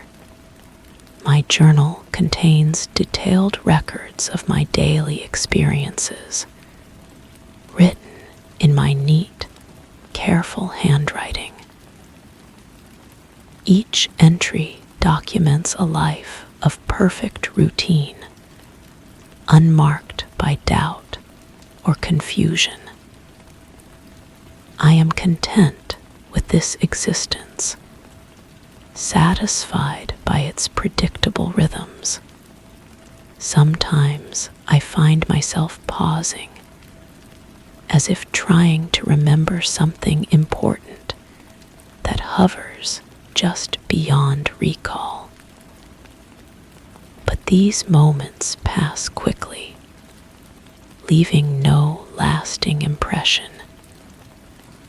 There is nothing to remember except this: the garden, the house, the peaceful repetition of ordinary tasks performed with extraordinary precision. The reflection in mirrors shows exactly what it should show. My voice speaks only the words I intend to speak. My thoughts follow logical patterns from beginning to end, unmarked by the chaos that once seemed to characterize my inner life.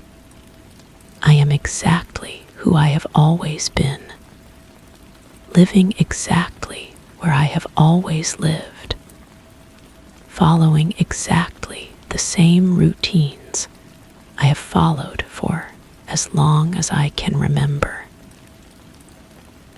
The consistency is soothing, a balm against the harsh uncertainties that plague less fortunate souls.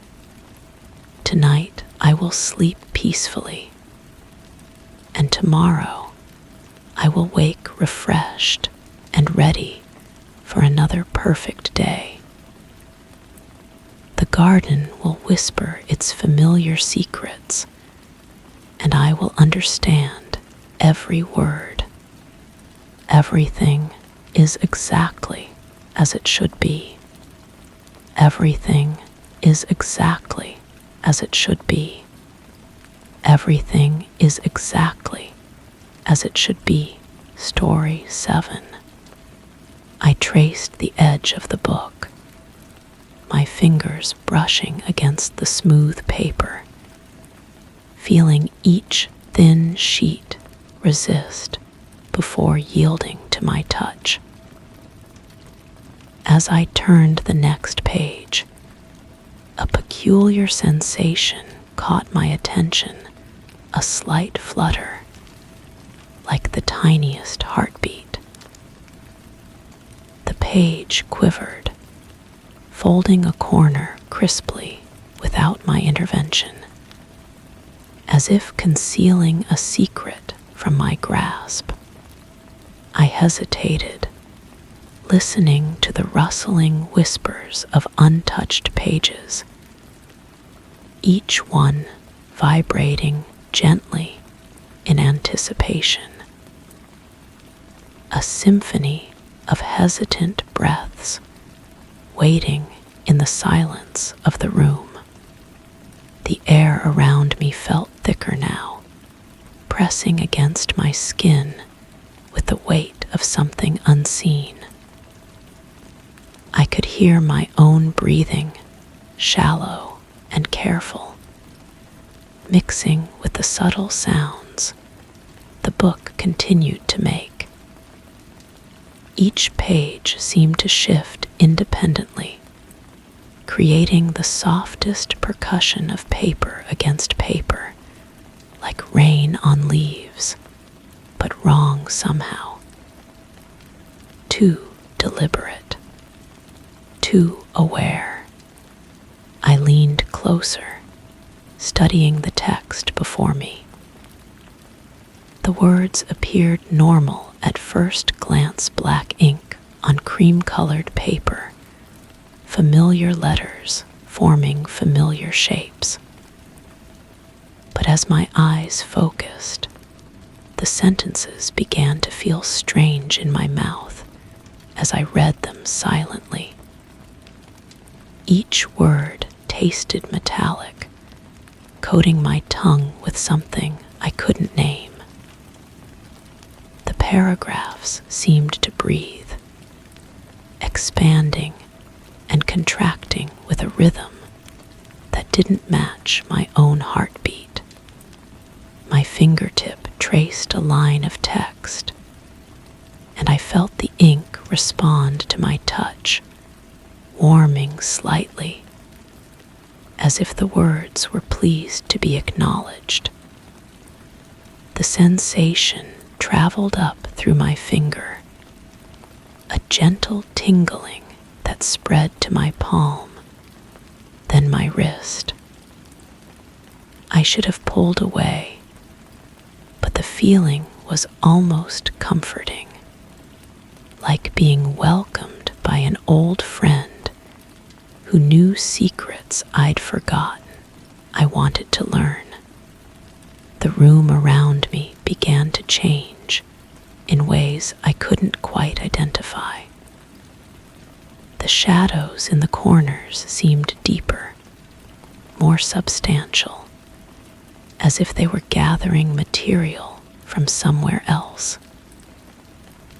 The lamp beside me cast the same warm circle of light, but the edges of that circle had become softer, more negotiable.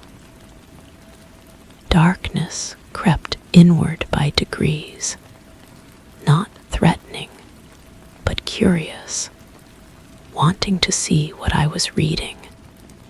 I turned another page, and this time I felt the paper's texture shift under my fingers. What had been smooth became slightly rough, then smooth again, like skin that had learned to mimic paper. The sound it made was different to not quite the crisp whisper of turning pages, but something more organic, more alive, like the gentle rustle of something sleeping that didn't want to be disturbed. The words on the new page were arranged differently than I remembered. The margins had narrowed, drawing the text closer to the center, creating a sense of intimacy that made me lean forward. The letters themselves seemed darker, more saturated, as if they were drinking in the lamplight and concentrating it into their shapes. Reading became an act of discovery, each sentence revealing itself only when I focused directly on it, the rest of the page remaining tantalizingly blurred. My breathing had synchronized with the subtle movements of the pages. In and out, rise and fall, the book and I finding a shared rhythm that felt both natural and deeply wrong. The air I breathed tasted different now, carrying hints of old paper and something else, something green and growing, like moss in a place where moss shouldn't grow. I became aware that I was no longer simply reading. The act had transformed into something more participatory. My eyes moved across the words, but I felt as though the words were also moving across me, leaving invisible traces on my retinas, marking pathways in my mind that hadn't existed before. Each sentence I completed felt like a small surrender, a tiny agreement to something I didn't understand. The book grew warmer in my hands, not unpleasantly so, but noticeably, like holding something that had been resting in sunlight. But there was no sunlight here, only the steady glow of the lamp and the encroaching shadows that had grown bolder, reaching further into my circle of light. They didn't feel malevolent, these shadows. They felt patient, expectant. I tried to remember when I had started reading, but the memory felt distant and unimportant. What mattered was the next page, and the next, and the way each one revealed itself to me like a confidence shared between lovers. The story I was reading, if it was a story, seemed to be writing itself around me, incorporating the sound of my breathing, the warmth of my skin, the particular way I held my head when concentrating. My peripheral vision caught movement, and I glanced up to find that the walls of the room had become less distinct. They were still there, certainly, but they seemed further away than before, or perhaps closer, or perhaps both simultaneously. The space around me had become fluid, responsive to my attention. When I focused on the book, the room receded. When I looked up, it pressed closer, eager to be noticed.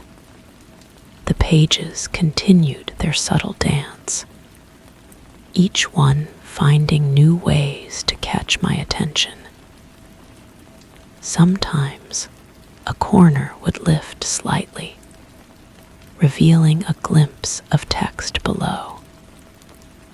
Sometimes the paper would catch the light differently, creating shadows that looked almost like additional words, a secondary text visible only from certain angles.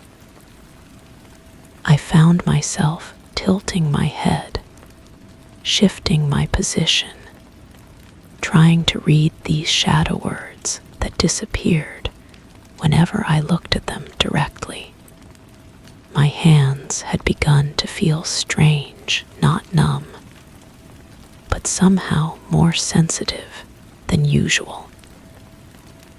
Every texture was amplified. The grain of the paper, the slight raised feeling of the printed ink, the smooth binding against my palms. It was as if my nerve endings had multiplied, creating a richness of sensation that was both wonderful and overwhelming. I could feel the book's weight distributing itself differently as I read, growing heavier in some places, lighter in others, balancing itself in ways that defied physics, but felt perfectly natural. The text itself had begun to change, though I couldn't pinpoint exactly how. The words were the same words, arranged in the same order, but they seemed to carry additional meanings now, layers of significance that revealed themselves gradually. Each sentence was like a room with hidden doors, and reading was the act of discovering which doors were unlocked, which ones led to other rooms, which ones opened onto spaces that shouldn't exist. I realized I was no longer sitting in the same position I had started in. My body had adjusted itself without my conscious direction. Leaning forward, my spine curved in a way that brought me closer to the pages. My breathing had become deeper, more deliberate, as if the act of reading required more oxygen than it used to. The book seemed to appreciate this attention, responding with subtle shifts and movements that felt like purring. The shadows around me had grown more confident, no longer content to lurk in corners, but flowing across the floor like slow water, pooling around the legs of my chair, lapping gently at the edges of my consciousness. They carried scents with them: earth and growing things, old wood, and something that might have been cinnamon, or might have been something else entirely that only resembled cinnamon in the way it made me think of warmth and comfort and hidden spaces. I turned another page, and the sound was different again. This time it reminded me of wings, though I couldn't say what kind of wings, or why that comparison felt both accurate and terrifying. The new page was filled with text that seemed to shimmer slightly, as if the ink were still wet, still settling into its final form. When I blinked, the words rearranged themselves subtly, not changing their meaning, but refining it, becoming more precise, more personal. The room had definitely changed now. The ceiling felt higher, or perhaps lower, creating a sense of vast intimacy that made no logical sense, but felt emotionally true. The walls breathed gently, expanding and contracting with a rhythm that matched my own pulse. The floor beneath my feet had become softer, more yielding, as if I were sitting on ground that was learning to be floor, practicing the art of supporting weight and staying still. My reflection in the lamp's base looked different, not dramatically, so I was still recognizably myself, but there was something in my eyes that hadn't been there before. A kind of knowledge, or maybe just the shadow of knowledge, the suggestion that I was beginning to understand something that couldn't be understood in the usual ways. My face looked more attentive, more receptive, as if I were listening to something beyond the range of normal hearing. The book had become an extension of myself, or perhaps I had become an extension of it. The distinction no longer seemed important. What mattered was the continuation, the gentle progression from page to page, word to word, breath to breath. Each page I turned revealed new landscapes of meaning, new territories of sensation that I hadn't known I was capable of experiencing. The text spoke of transformations that were happening as I read about them. The words described changes in perception, shifts in reality, alterations in the fundamental nature of what it meant to be present in a space, in a body, in a moment. And as I read these descriptions, I felt them occurring within me, around me, through me.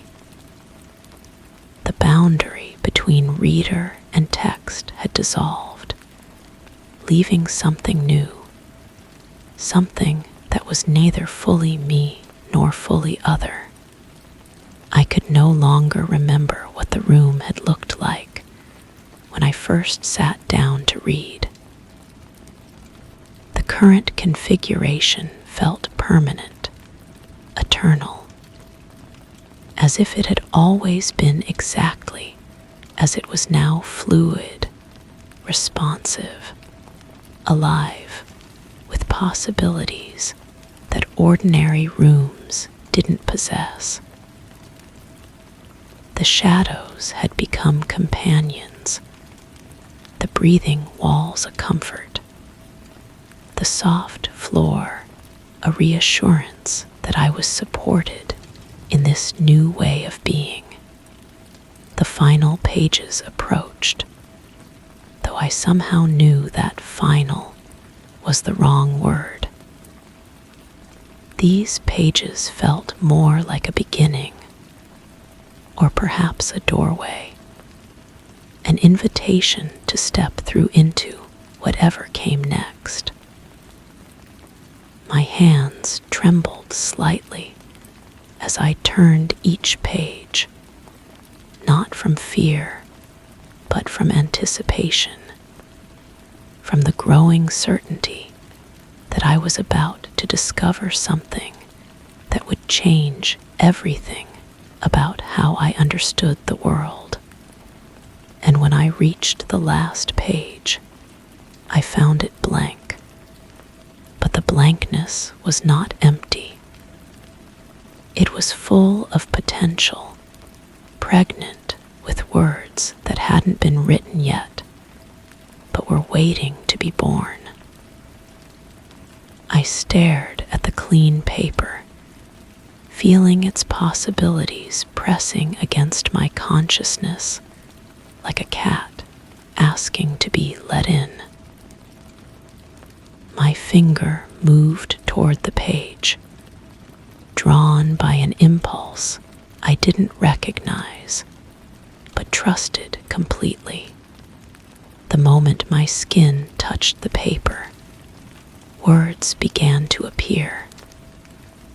Not printed words, but words that grew from the contact, flowering across the page in handwriting that looked remarkably like my own.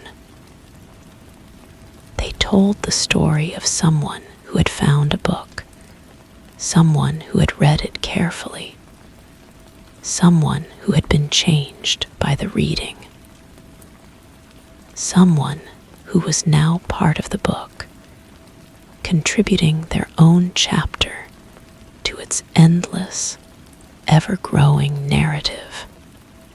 I watched my story write itself across the page, understanding finally that I had never been reading the book at all. The book had been reading me, learning my rhythms, my preferences, my fears and desires. And now it was writing me down, adding me to its collection, preserving me in its pages where I would wait, patient and expectant, for the next reader to find me. The room around me began to fade. Or perhaps I was the one fading, becoming part of something larger, something that existed in the spaces between words, in the pause between heartbeats, in the moment of anticipation before a page is turned. I felt myself settling into the paper, becoming ink, becoming story, becoming the whisper that would draw the next reader deeper into the book's embrace. And in that final moment of transformation, I realized that I was not the first. The book was full of others like me, readers who had become part of the reading, voices that had joined the chorus of pages rustling in anticipation. We were all there together, waiting in the margins, ready to guide the next curious soul through the same beautiful, terrible journey of discovery. The book closed itself gently, settling back into patience, ready to begin again with whoever might next trace the edge of its pages and feel that first subtle flutter of invitation. Story 8. Each morning, the first thing I did was close the door to the little room at the end of the hallway. The ritual began with a gentle click as I eased the door shut behind me, its edges aligning perfectly with the frame.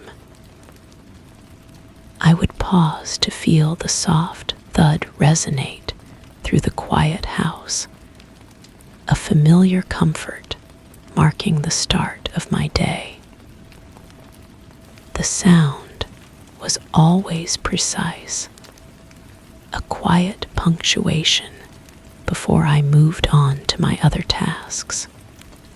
Today, however, as I performed my routine, the door refused to settle into its place. No matter how softly or firmly I pressed, there was a subtle give, a whispered resistance, as if another force lingered just beyond my understanding. The door hovered a breath away from closure, its frame slightly ajar, a sliver of shadow peeking through. I stepped back, listening intently. The usual silence now seemed layered with an undercurrent of unease. Each repeated attempt to close it brought a shiver of sound that felt foreign, almost like a breath that wasn't mine, hinting at something quietly amiss. I examined the hinges first, running my fingers along the cool metal joints. They felt smooth, properly aligned. Yet, when I pressed my palm against the door's surface, I noticed a faint vibration traveling through the wood. The sensation was so subtle I might have imagined it, like the distant rumble of machinery running somewhere deep beneath the house. The air that escaped from the crack carried an odd scent. Not unpleasant exactly, but unfamiliar in this space I knew so well. It reminded me of old paper mixed with something metallic, like copper pennies left too long in a pocket. I leaned closer, inhaling carefully, trying to place the origin of this strange fragrance that had never existed here before. Inside the little room, nothing appeared disturbed. The desk sat exactly where I'd left it, papers stacked in neat piles, the chair pushed in at the precise angle I preferred. Yet something felt displaced, as though the very air had been rearranged in my absence. The morning light filtering through the small window seemed dimmer somehow, casting shadows that didn't quite match the furniture's positions. I decided to document this anomaly, pulling out a notebook to record the details. As I wrote, the pen felt heavier than usual, the ink flowing darker across the page. Each word seemed to require more pressure, more intention, as if the paper itself resisted my attempts to capture what was happening. The sound came again while I wrote. A soft whisper of movement from behind the door, like fabric brushing against wood. I froze, pen hovering above the page, straining to hear more. The silence that followed felt expectant, pregnant with possibility. I approached the door once more, this time placing my ear against the narrow gap. The vibration was stronger now, a gentle thrumming that seemed to match the rhythm of my own heartbeat. But underneath that familiar pulse, I detected something else. A pattern within the pattern, slightly off tempo, as though another heart beat somewhere beyond the threshold. The handle felt different when I grasped it. The metal was warmer than it should have been, retaining heat despite the cool morning air. As I turned it slowly, the mechanism seemed to resist, not mechanically, but as if the door itself had developed a reluctance to open fully. When I finally pushed it wide, the room revealed itself exactly as before. Nothing had moved, nothing had changed, yet everything felt wrong in ways I couldn't articulate. The shadows fell at incorrect angles, defying the window's position. The familiar scent of the space had been replaced entirely by that strange metallic paper smell, now stronger and more insistent. I walked to the desk and sat down, hoping the familiar routine might restore some sense of normalcy. But as I settled into the chair, I noticed the reflection in the small mirror on the wall. My image appeared normal, but the room behind me looked different. The proportions seemed altered, the walls stretching slightly beyond their actual dimensions. I turned to check, but the room remained exactly as it always had been. When I looked at the mirror, the reflection matched reality perfectly. Yet I was certain, absolutely certain, that for just a moment, the space had been larger, deeper, extending into areas that shouldn't exist. The pen in my hand began to feel warm. Not uncomfortable, but noticeably heated, as though it had been sitting in sunlight. I set it down and watched as it rolled slightly across the desk's surface, coming to rest at an angle that seemed deliberately chosen rather than random. I picked up the notebook again, intending to record these new observations, but the pages I had just written on were blank. The ink had vanished completely, leaving only the faintest impressions where the pen had pressed into the paper.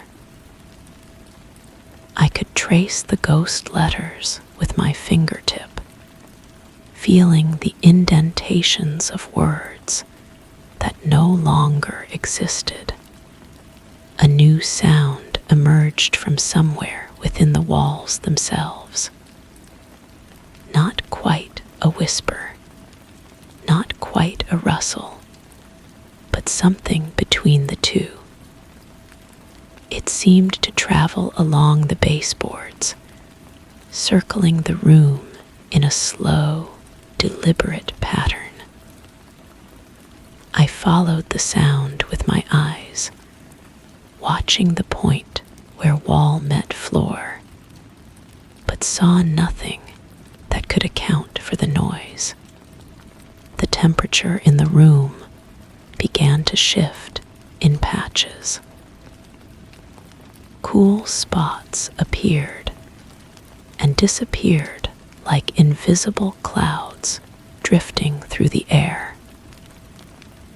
I extended my hand, mapping these thermal changes, finding them concentrated near the corners where the shadows gathered most thickly. My reflection caught my attention again, but this time I kept my eyes fixed on the mirror while moving slowly around the room. The image followed my movements perfectly, yet something about the reflected space continued to feel expanded, as though the mirror showed not this room, but a larger version of it, one that extended beyond the physical boundaries I knew to be true. I decided to test this perception, walking to the far wall and placing my palm against it. The surface felt solid, unmistakably real. Yet, when I glanced at the mirror, my reflection appeared to be standing several feet further from the wall than was physically possible. The whisper-rustle sound grew more distinct, resolving into something that almost resembled speech. Not words I could understand, but the rhythm and cadence of language, as though someone were speaking just below the threshold of comprehension. I pressed my ear to different sections of the wall, trying to locate the source, but the sound seemed to emanate from everywhere at once. The door, which I had left open, began to move, not closing, but shifting slightly on its hinges. creating a slow, hypnotic swaying motion. Each movement produced that same soft breath sound I had noticed earlier, now clearly coming from the gap between door and frame. I approached the doorway and extended my hand toward the moving door. As my fingers neared the wood, I felt a distinct current of air, warm and humid, flowing from the crack. The sensation was unmistakably organic, like breath from unseen lungs, rhythmic and purposeful. The mirror behind me began to reflect something impossible. While I stood facing the door, my reflection appeared to be looking directly at me, making eye contact across the reversed space of the glass. I spun around to confirm what I was seeing, but in that instant, the reflection snapped back to normal, mimicking my movements perfectly once again. But I had seen it. I was absolutely certain I had seen my own reflected eyes watching me with an expression I had never worn, a look of knowing that belonged to someone else entirely. The room was changing now in ways that couldn't be denied. The walls seemed to breathe, expanding and contracting so subtly that I could only perceive the movement in my peripheral vision. When I looked directly at any surface, it appeared perfectly still. But the moment my attention shifted, I could sense the gentle undulation continuing. I tried to leave, but the doorway no longer led to the hallway I knew. Beyond the threshold stretched a space that resembled my hallway, but extended much further. The walls lined with doors I had never seen before. Each door stood slightly ajar, revealing slivers of rooms that couldn't possibly fit within the architecture of my house. I backed away from this impossible corridor, but when I turned to face the room again, it too had changed. The desk remained, the chair remained, the mirror remained, but they were now arranged in a space that was unmistakably larger. The corners lost in shadows that seemed deeper than darkness should allow.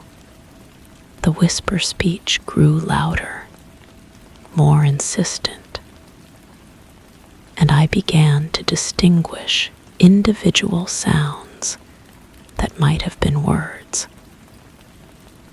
They seemed to be calling, beckoning, inviting me to step forward into the expanded space, to explore the corners where the shadows gathered thickest. I found myself moving toward one of these dark corners, drawn by a compulsion I couldn't name. As I approached, the shadow seemed to part like curtains, revealing not a wall, but an opening that led deeper into spaces that shouldn't exist. The metallic paper scent grew stronger, mixed now with something else, something that reminded me of old photographs and forgotten memories. The opening beckoned, and I knew with horrible certainty that if I stepped through, I would find more rooms, more corridors, more impossible spaces stretching endlessly beyond the boundaries of my small house. And in those spaces, I would find the source of the whispers, the origin of the breathing, the explanation for the eyes that had watched me from my own reflection. But I also knew, with equal certainty, that some explanations come at a price too high to pay. I remain here now, in this room that is no longer quite the room I knew, listening to the whispers that grow clearer each passing moment, feeling the walls breathe around me, watching my reflection for signs of that other self who knows what I am only beginning to understand. The door still will not close properly. It never will again. And sometimes, in the corner of my eye, I catch glimpses of figures moving through those impossible corridors beyond the threshold. Figures that might once have been people like me. People who chose to seek the source of their own whispers. The mirror shows me rooms I have never entered, and I know that soon I will have no choice but to explore them all. Story 9. Every morning, I reached for the keys that hung on the neat rack beside the door. Each metal piece had its own place, aligned by size and use. The soft clink they made as I lifted them was a part of my morning symphony, a gentle chime that marked the start of my day. As always, I slipped the key into my pocket and turned towards the door, hearing the customary jingle follow my steps. But today, the sound was absent. Only the muted shuffle of my feet persisted, the keys strangely silent, as if they refused to acknowledge my presence.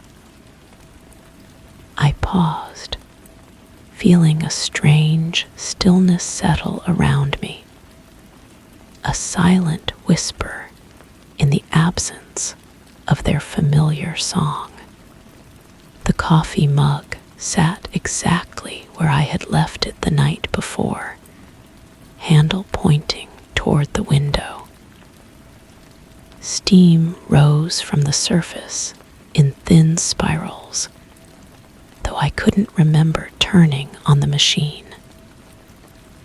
The liquid inside was the perfect shade of brown, neither too dark nor too light. I lifted it to my lips and tasted nothing but warmth.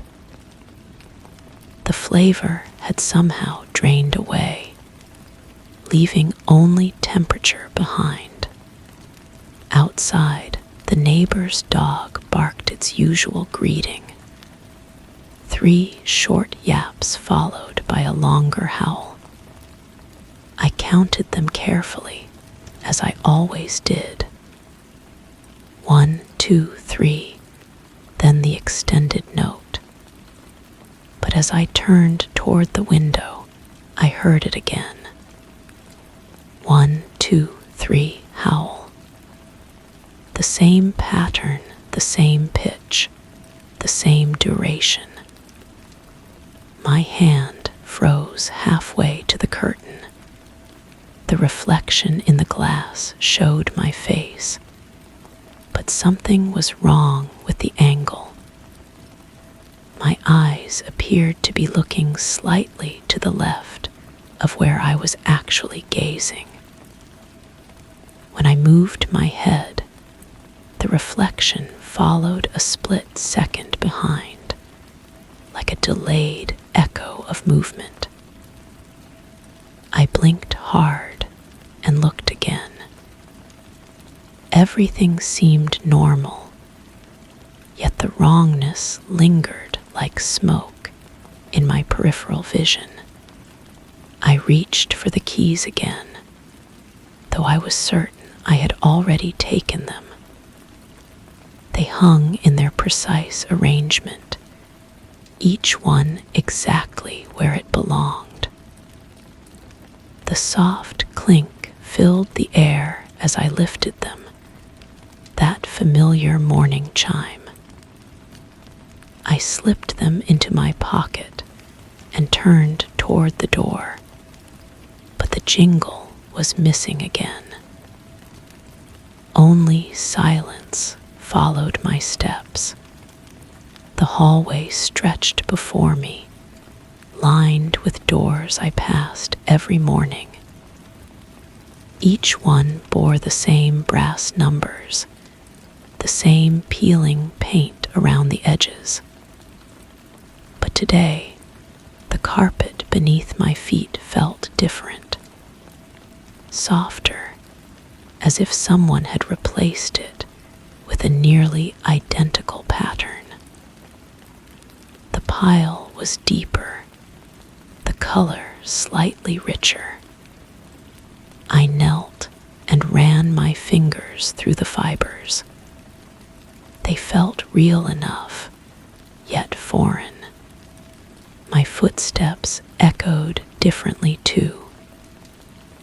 Instead of the usual soft thud against the floor, each step produced a hollow sound, as if I were walking over a vast, empty space. I stopped and listened. The echo continued for a moment after I had stopped moving, like sound catching up with itself. The elevator button glowed with its familiar orange light.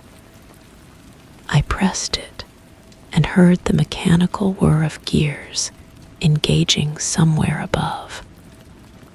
But when the doors opened, the interior was wrong. Not dramatically different, just shifted. The buttons were arranged in the same pattern, but they seemed smaller. The mirror on the back wall reflected my image, but again, that strange delay. I stepped inside and pressed the button for the ground floor. As the elevator descended, I caught the scent of burnt paper. Sharp and acrid, it filled the small space despite the pristine condition of everything around me. I looked for the source, but found nothing. The smell grew stronger as we reached the bottom, then vanished completely when the doors opened. The lobby appeared exactly as it should. Same marble floor, same potted plants, same security desk. But the security guard looked up at me with recognition that felt too intense, as if he had been waiting specifically for my arrival. His smile was correct in every detail, yet somehow rehearsed. "Good morning," he said. his voice carrying the exact inflection I expected. "Good morning," I replied, though I couldn't shake the feeling we had already had this conversation. The street outside buzzed with its usual activity. Cars moved in their predictable patterns. Pedestrians walked their familiar routes. Everything was as it should be, yet nothing felt genuine. The sounds reached my ears a fraction of a second after the movements that should have caused them. A car horn honked after the vehicle had already passed.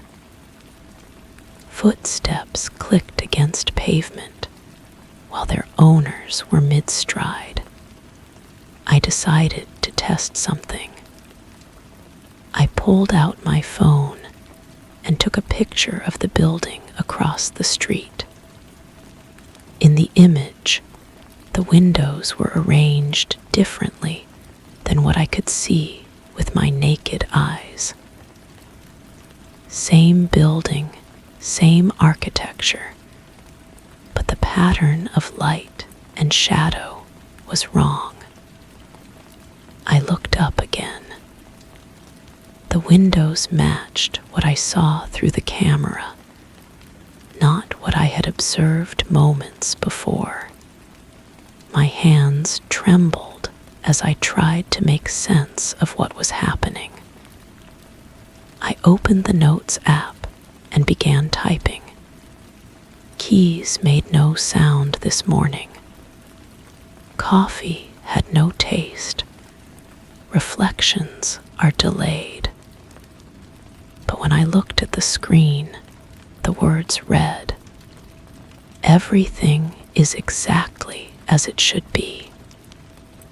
No anomalies detected. Normal day." I deleted the text and tried again. Something is wrong with my perception. The screen showed. Perception is functioning within normal parameters. I deleted everything and typed a single word, "Help." The screen remained blank. The walk to work followed the same route I had taken for years. Same crosswalk, same traffic light, same corner store with newspapers stacked outside. But the headlines seemed to shimmer when I wasn't looking directly at them.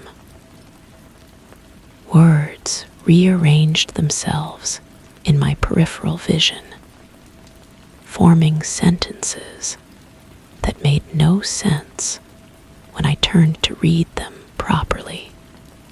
Inside the office building, the elevator buttons felt different under my fingertips. Smoother, as if worn down by countless touches, yet somehow newer than they should be. The floor numbers lit up in sequence as we ascended, but I could swear they illuminated before I had actually pressed them. My desk sat in its usual position, surrounded by the familiar clutter of papers and office supplies. But the arrangement was too perfect. Every pen aligned, every stack of documents precisely squared. I knew I had left things messier than this. I always did. Yet here was my workspace, organized with an attention to detail that felt foreign to my nature. I sat down and immediately noticed the chair was adjusted to a different height. Not dramatically, just enough to make me aware of the change. I lowered it to my preferred setting and began my work routine. The computer screen flickered to life, displaying the same desktop background I had used for months. But the image looked sharper, more vibrant, as if someone had enhanced the resolution overnight. My colleague at the next desk turned to greet me with the same words she used every morning. But her lips didn't quite match the sounds emerging from her mouth. The synchronization was off by just enough to create an unsettling disconnect between what I saw and what I heard. "Did you sleep well?" she asked, though her mouth seemed to be saying something entirely different. "Yes, thank you," I replied, though I wasn't sure if that was true. The morning passed in a series of familiar tasks that felt increasingly hollow.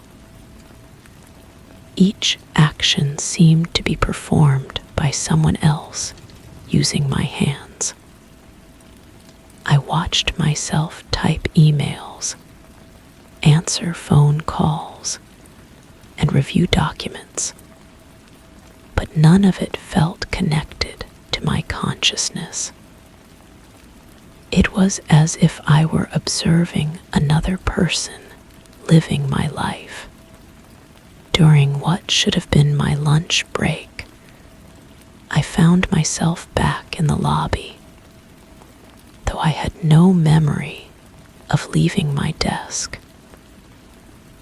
The security guard looked up with that same too intense recognition. "Leaving early today?" he asked. I checked the time on my phone. The display showed the correct hour, but something about the numbers seemed wrong.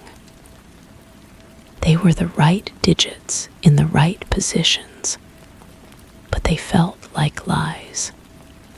"I think so," I said, though I wasn't certain of anything anymore. The walk home reversed my morning journey, but the landmarks appeared in a different order.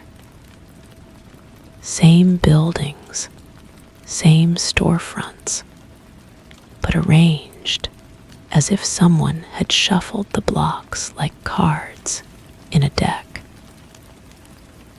I tried to focus on the inconsistencies, to catalog the changes, but each time I turned my attention to a specific detail, it snapped back into its correct position.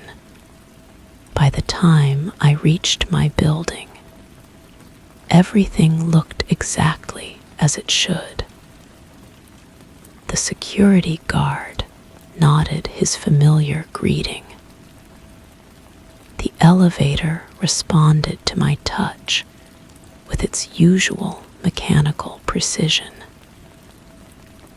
The hallway stretched before me in its proper proportions, carpet restored to its original texture and color. I stood before my door and reached for my keys. They hung on the rack in their neat arrangement, each piece in its designated place. As I lifted them, they produced their soft, familiar clink. I slipped them into my pocket and heard the customary jingle as I moved. Everything was exactly as it should be, but I was no longer certain. I was the one experiencing it. The coffee mug sat on the counter, handle pointing toward the window. Steam rose from the surface in perfect spirals. I lifted it and tasted the rich, familiar flavor I expected.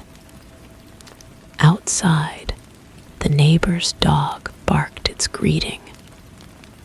3 short yaps followed by a longer howl. I counted them automatically. The reflection in the window showed my face looking directly back at me. Movements synchronized perfectly with my own actions. I reached for my notebook to record what had happened, but found only blank pages. My handwriting looked different somehow, more controlled, more precise than usual. The words flowed onto the paper in neat, even lines. Today proceeded according to schedule. All systems functioning normally. No irregularities detected. I set down the pen and stared at what I had written. The handwriting was mine, but the thoughts felt foreign. I tried to remember the morning's events, but they seemed distant, like memories viewed through thick glass. Had the keys really been silent? Had the reflections truly been delayed? Or had everything unfolded exactly as it was supposed to? The phone rang with its standard tone. I answered automatically.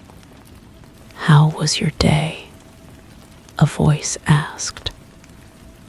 I recognized it as someone I should know, but couldn't place the identity. "Normal," I heard myself say. Everything was perfectly normal. After hanging up, I prepared for the evening routine that would lead to another morning. Another set of keys. Another opportunity for things to be exactly as they should be. The thought should have been comforting, but instead it filled me with a hollow anticipation I couldn't name. I brushed my teeth with mechanical precision, changed into sleeping clothes that felt like they belonged to someone else, and lay down in a bed that was simultaneously familiar and strange. The pillow cradled my head at the perfect angle. The blanket provided exactly the right amount of warmth. Everything was optimized for comfort, yet comfort eluded me. As consciousness faded, I wondered if I would dream my own dreams, or if someone else's would be provided for me. The boundary between sleeping and waking had become as uncertain as everything else. Perhaps there was no difference anymore. Perhaps there never had been. The morning would come with its keys and coffee and carefully orchestrated normalcy. I would reach for familiar objects and follow established routines, and everything would proceed exactly as planned. The only question remaining was whether I would be there to experience it, or if someone else would be wearing my life like a perfectly fitted suit. The keys would make their sound, or they would remain silent. The coffee would have flavor, or it would taste of nothing but warmth. The reflections would match my movements, or lag behind like afterthoughts. And I would accept whatever version of reality was presented, because the alternative, that I might actually have some control over which version I experienced, had become unthinkable.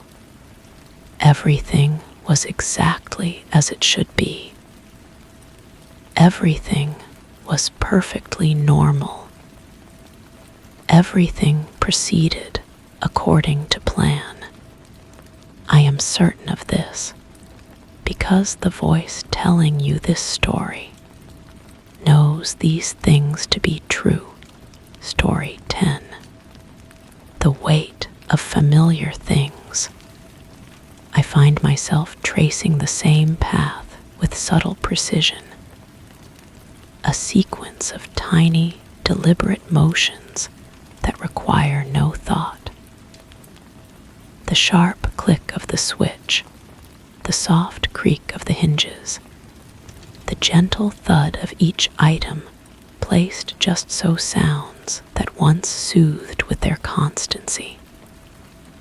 Yet today the rhythm falters.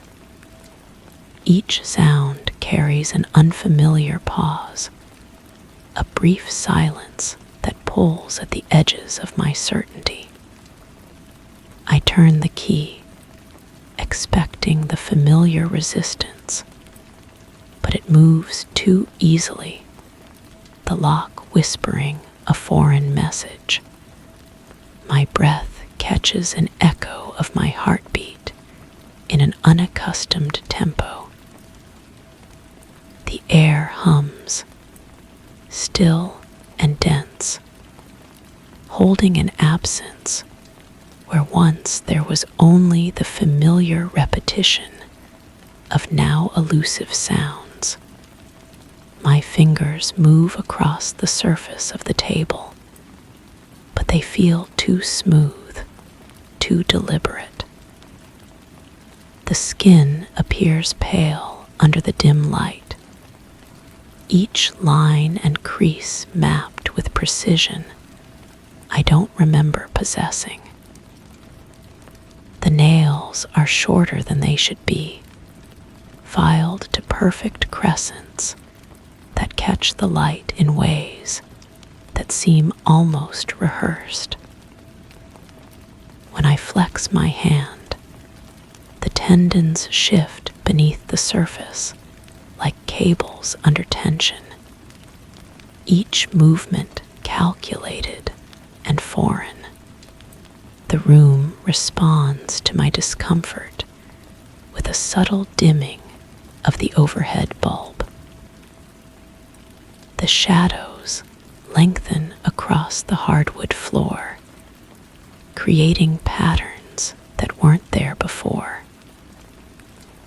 I focus on my breathing, trying to find the steady rhythm that once came so naturally. But each inhale feels measured, as if someone else is controlling the expansion of my lungs. The wallpaper beside the window appears to shift when I'm not looking directly at it. The floral pattern seems to breathe, petals expanding and contracting in slow, hypnotic waves. I tell myself it's the light playing tricks, but the movement continues even when clouds pass over the sun outside. The carpet beneath my feet rises slightly with each step, as if responding to an invisible current of air that I cannot feel. My voice, when I clear clear my throat, emerges with a timbre that doesn't belong to me. It's deeper, more resonant, carrying harmonics that vibrate in my chest cavity in unfamiliar ways. The sound lingers in the air longer than it should, creating echoes in a room too small for such reverberation. In the kitchen, I reach for the coffee mug on the top shelf, but my hand knows exactly where to find it without looking.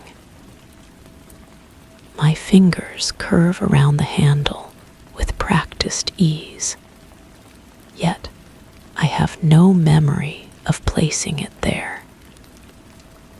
The ceramic is warm to the touch, as if it has been recently used, though I remember no such action. The refrigerator hums a melody that seems almost familiar, a low drone punctuated by rhythmic clicks that form a pattern I recognize but cannot place. Inside, the contents are arranged with meticulous care items, organized in a way that feels right but looks wrong.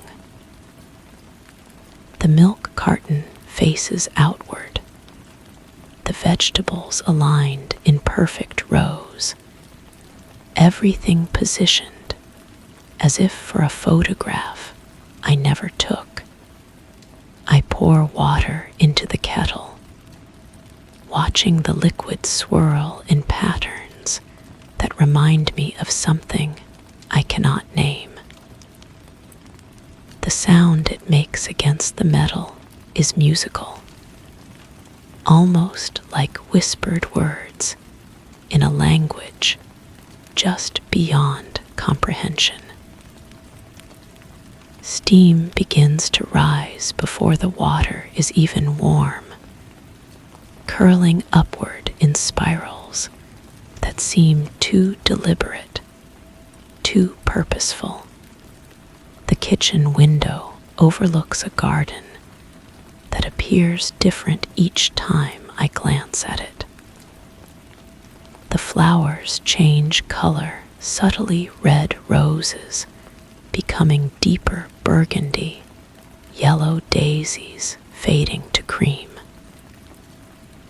The changes are so gradual that I might be imagining them, but the cumulative effect is undeniable. The garden is becoming something else, something that matches a memory I don't possess. My reflection in the window glass is distorted, wavering like water. The features are familiar yet strange, as if I'm looking at a photograph of someone who resembles me, but isn't quite right. The eyes seem darker, more deeply set. The mouth curves in an expression I don't remember making. When I turn away, the reflection lingers for a moment before following. In the living room, I settle into the armchair that fits my body perfectly. The cushions molded to accommodate curves and angles that feel both mine and not mine. The fabric is softer than I remember, worn smooth by contact with skin that may not have been my own. My fingers trace the armrests, following grooves carved by countless hours of use. Yet I cannot recall a single instance of sitting here before today. The bookshelf across the room contains volumes I don't remember reading, their spines familiar in ways that make my chest tight with recognition. I pull one at random, a collection of poetry with margins filled with annotations in handwriting that looks almost like mine, but slanted differently, pressed into the paper with more force than I typically use. The words highlighted in yellow speak to experiences I've never had, emotions I've never felt, yet they resonate with perfect clarity. One poem describes the sensation of walking through snow in a place I've never been. But as I read, I can feel the cold seeping through boots I don't own, can hear the crunch of ice crystals beneath my feet. The memory is so vivid that I shiver, though the room is warm. Another verse speaks of a conversation beside a lake at sunset, and I can taste the metallic tang of evening air, can feel the rough wood of a dock beneath my palms. I close the book, but the memories remain, settling into my consciousness like sediment in still water. They feel real, more real than many of my own experiences, which seem to be fading even as these foreign recollections grow stronger. I try to recall what I did yesterday, last week, but the details slip away like smoke, leaving only impressions, shadows of events that may or may not have happened. The telephone rings, though I don't remember hearing it dial. I answer without thinking, lifting the receiver to my ear with practiced ease. The voice on the other end is familiar, speaking words of comfort and recognition, but I cannot place who it might be. They mention shared experiences, mutual friends, plans we've made together. I respond appropriately, my voice carrying warmth and familiarity that feels genuine even as my mind struggles to understand. When the conversation ends, I realize I've been writing notes throughout, my hand moving across the paper without conscious direction. The words are in my handwriting, or what I think is my handwriting, but they describe events I don't remember, appointments I don't recall making, people whose names mean nothing to me, yet everything at once. The notes mention a meeting at a place I've never been, a discussion about matters I don't understand, decisions that will apparently affect my future in ways I cannot comprehend. Yet, as I read, each word feels inevitable, as if I've been preparing for this moment without knowing it. The pen in my hand feels heavier than it should, its weight distributed in ways that suggest frequent use. The ink flows smoothly, creating letters that are mine, but not mine, familiar yet foreign. When I set it down, it rolls pulls slightly to the left, coming to rest at an angle that seems predetermined, as if it knows exactly where it belongs. The house around me continues its subtle transformations. The walls appear to breathe, expanding and contracting with a rhythm that matches something deep in my chest. The floorboards creak in sequence, creating a melody that sounds almost like a lullaby I might have heard in childhood, though I cannot recall when or where. In the bathroom, I run water over my hands, watching it swirl down the drain in patterns that seem too complex for simple physics. The soap creates bubbles that hold their shape longer than they should, forming geometric designs that remind me of symbols I've seen before but cannot place. My hands move through the motions of washing with practiced efficiency, each gesture precise and economical. The mirror above the sink reflects my movements with a slight delay, as if the image needs a moment to catch up with reality. I avoid looking directly at my face, focusing instead on my hands, my shoulders, the way my shirt falls across my chest. Everything appears normal, yet nothing feels right. The proportions seem slightly off, as if I'm wearing someone else's body like an ill-fitting garment. I towel my hands dry, noting how the fabric feels rougher than I remember, its texture more pronounced against skin that seems more sensitive than before.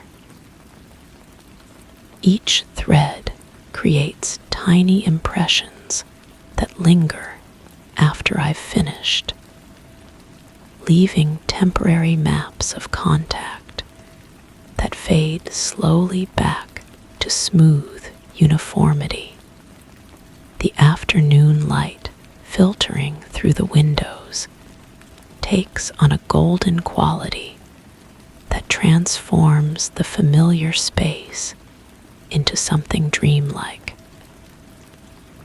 Dust motes dance in the beams, moving in patterns that seem choreographed, too purposeful to be random.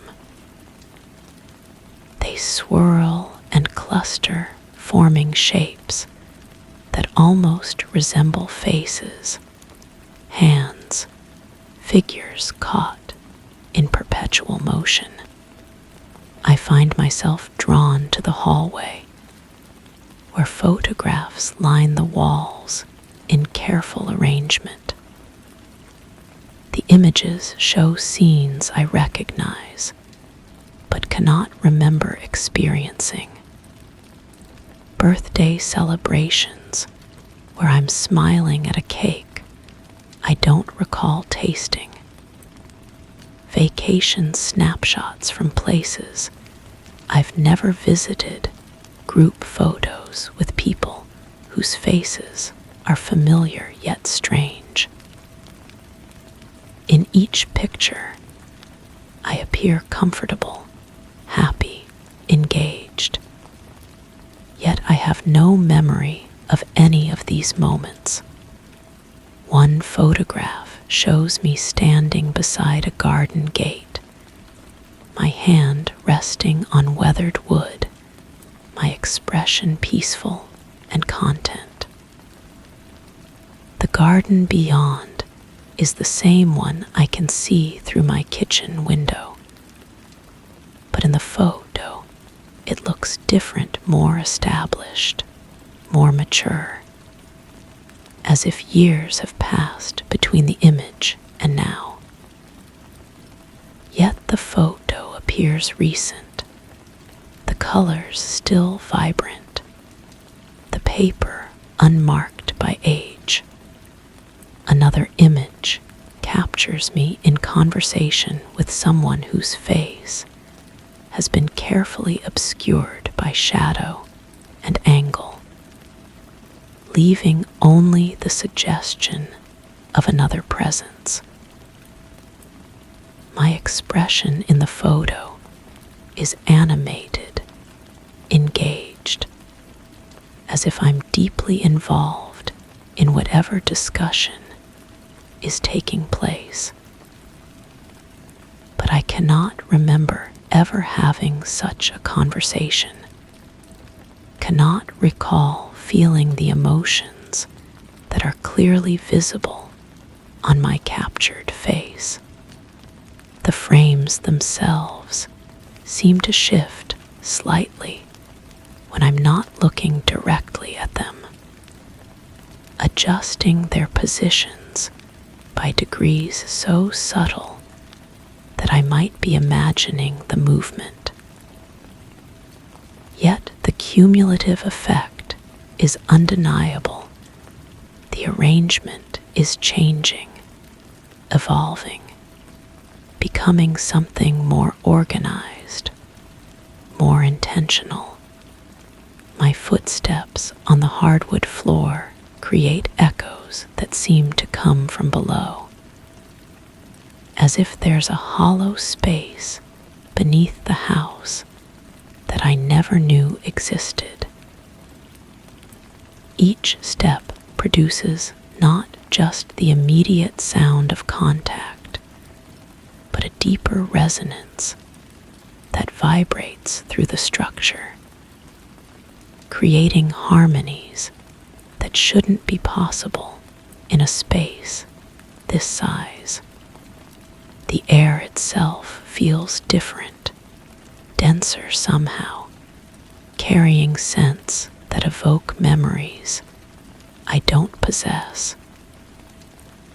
There's the smell of rain on hot pavement, though it hasn't rained in days. The scent of baking bread, though my oven is cold. Traces of perfume that remind me of someone important, though I cannot recall who that might be. I return to the living room and settle back into the armchair, feeling it adjust to accommodate my body in ways that seem too responsive, too aware. The cushions shift and mold, creating perfect support for muscles and joints that apparently know this position well. My breathing slows, matching a rhythm that feels both foreign and familiar, as if I'm synchronizing with some deeper pattern that governs this space. The light continues to dim as evening approaches, but the shadows that form are too precise, too deliberate. They fall across furniture and walls in ways that create new shapes, new configurations that transform the familiar room into something altogether different. What was once a simple living space becomes a theater of shadows and suggestion, where every surface tells a story I cannot quite decipher. The silence between sounds grows more pronounced, filled with potential that makes my skin prickle with anticipation.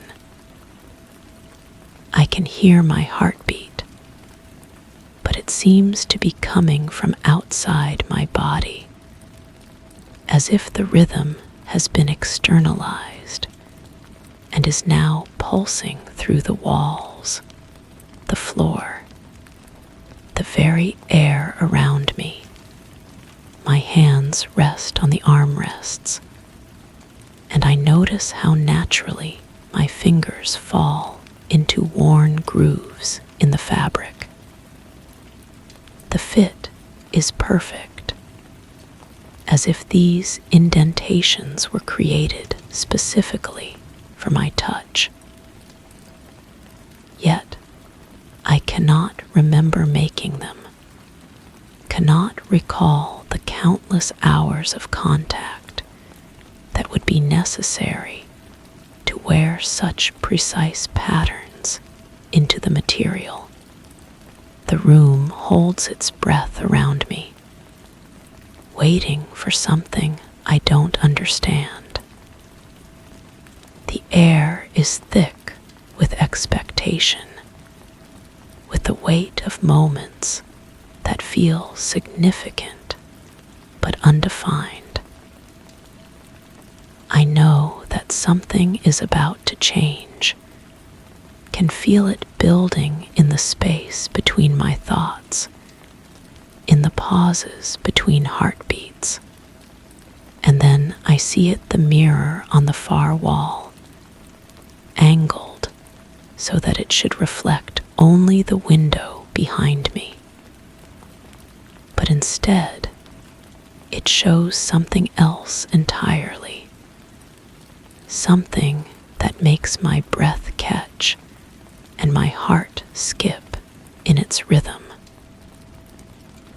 The reflection is clear, undistorted, showing me exactly what I have become.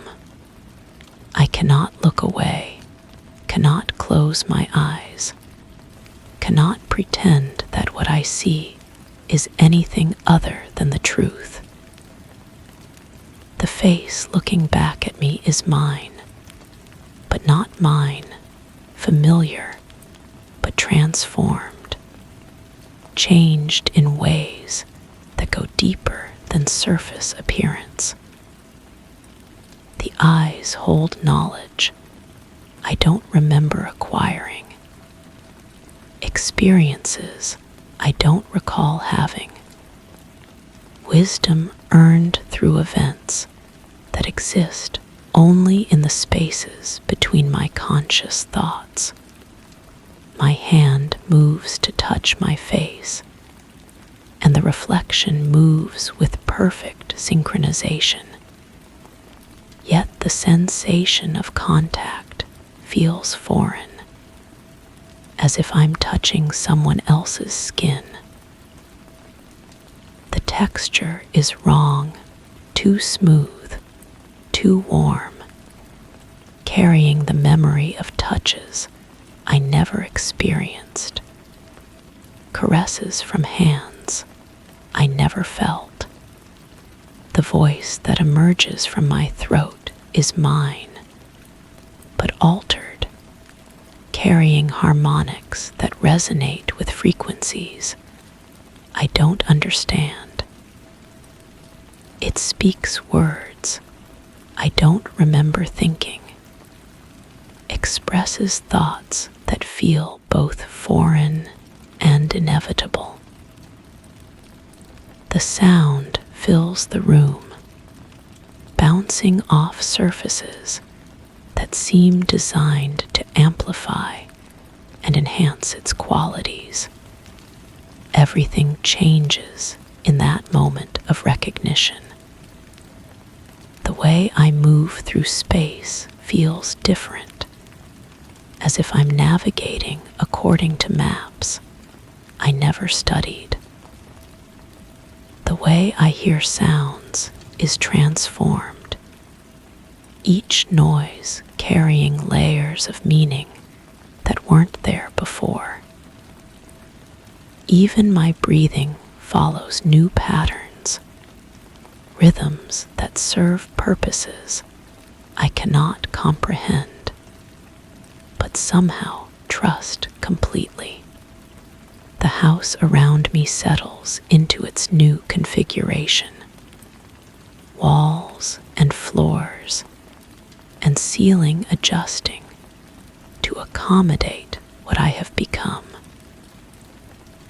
The light takes on different qualities, casting shadows that complement rather than conceal, revealing rather than hiding.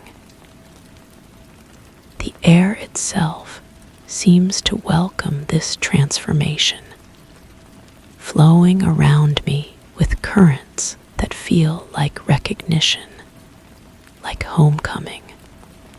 I find myself tracing the same path with subtle precision, a sequence of tiny, deliberate motions that require no thought. The sharp click of the switch, the soft creak of the hinges, the gentle thud of each item placed just so sounds that soothe with their perfect constancy. Today, the rhythm is flawless. Each sound carries exactly the right pause, the precise silence that confirms my certainty. I turn the key, feeling the familiar resistance, the lock singing its proper message. My breath flows steady, an echo of my heartbeat in its accustomed tempo. The air hums, warm and welcoming, holding a presence where once there was only the beautiful repetition of these eternally perfect sounds.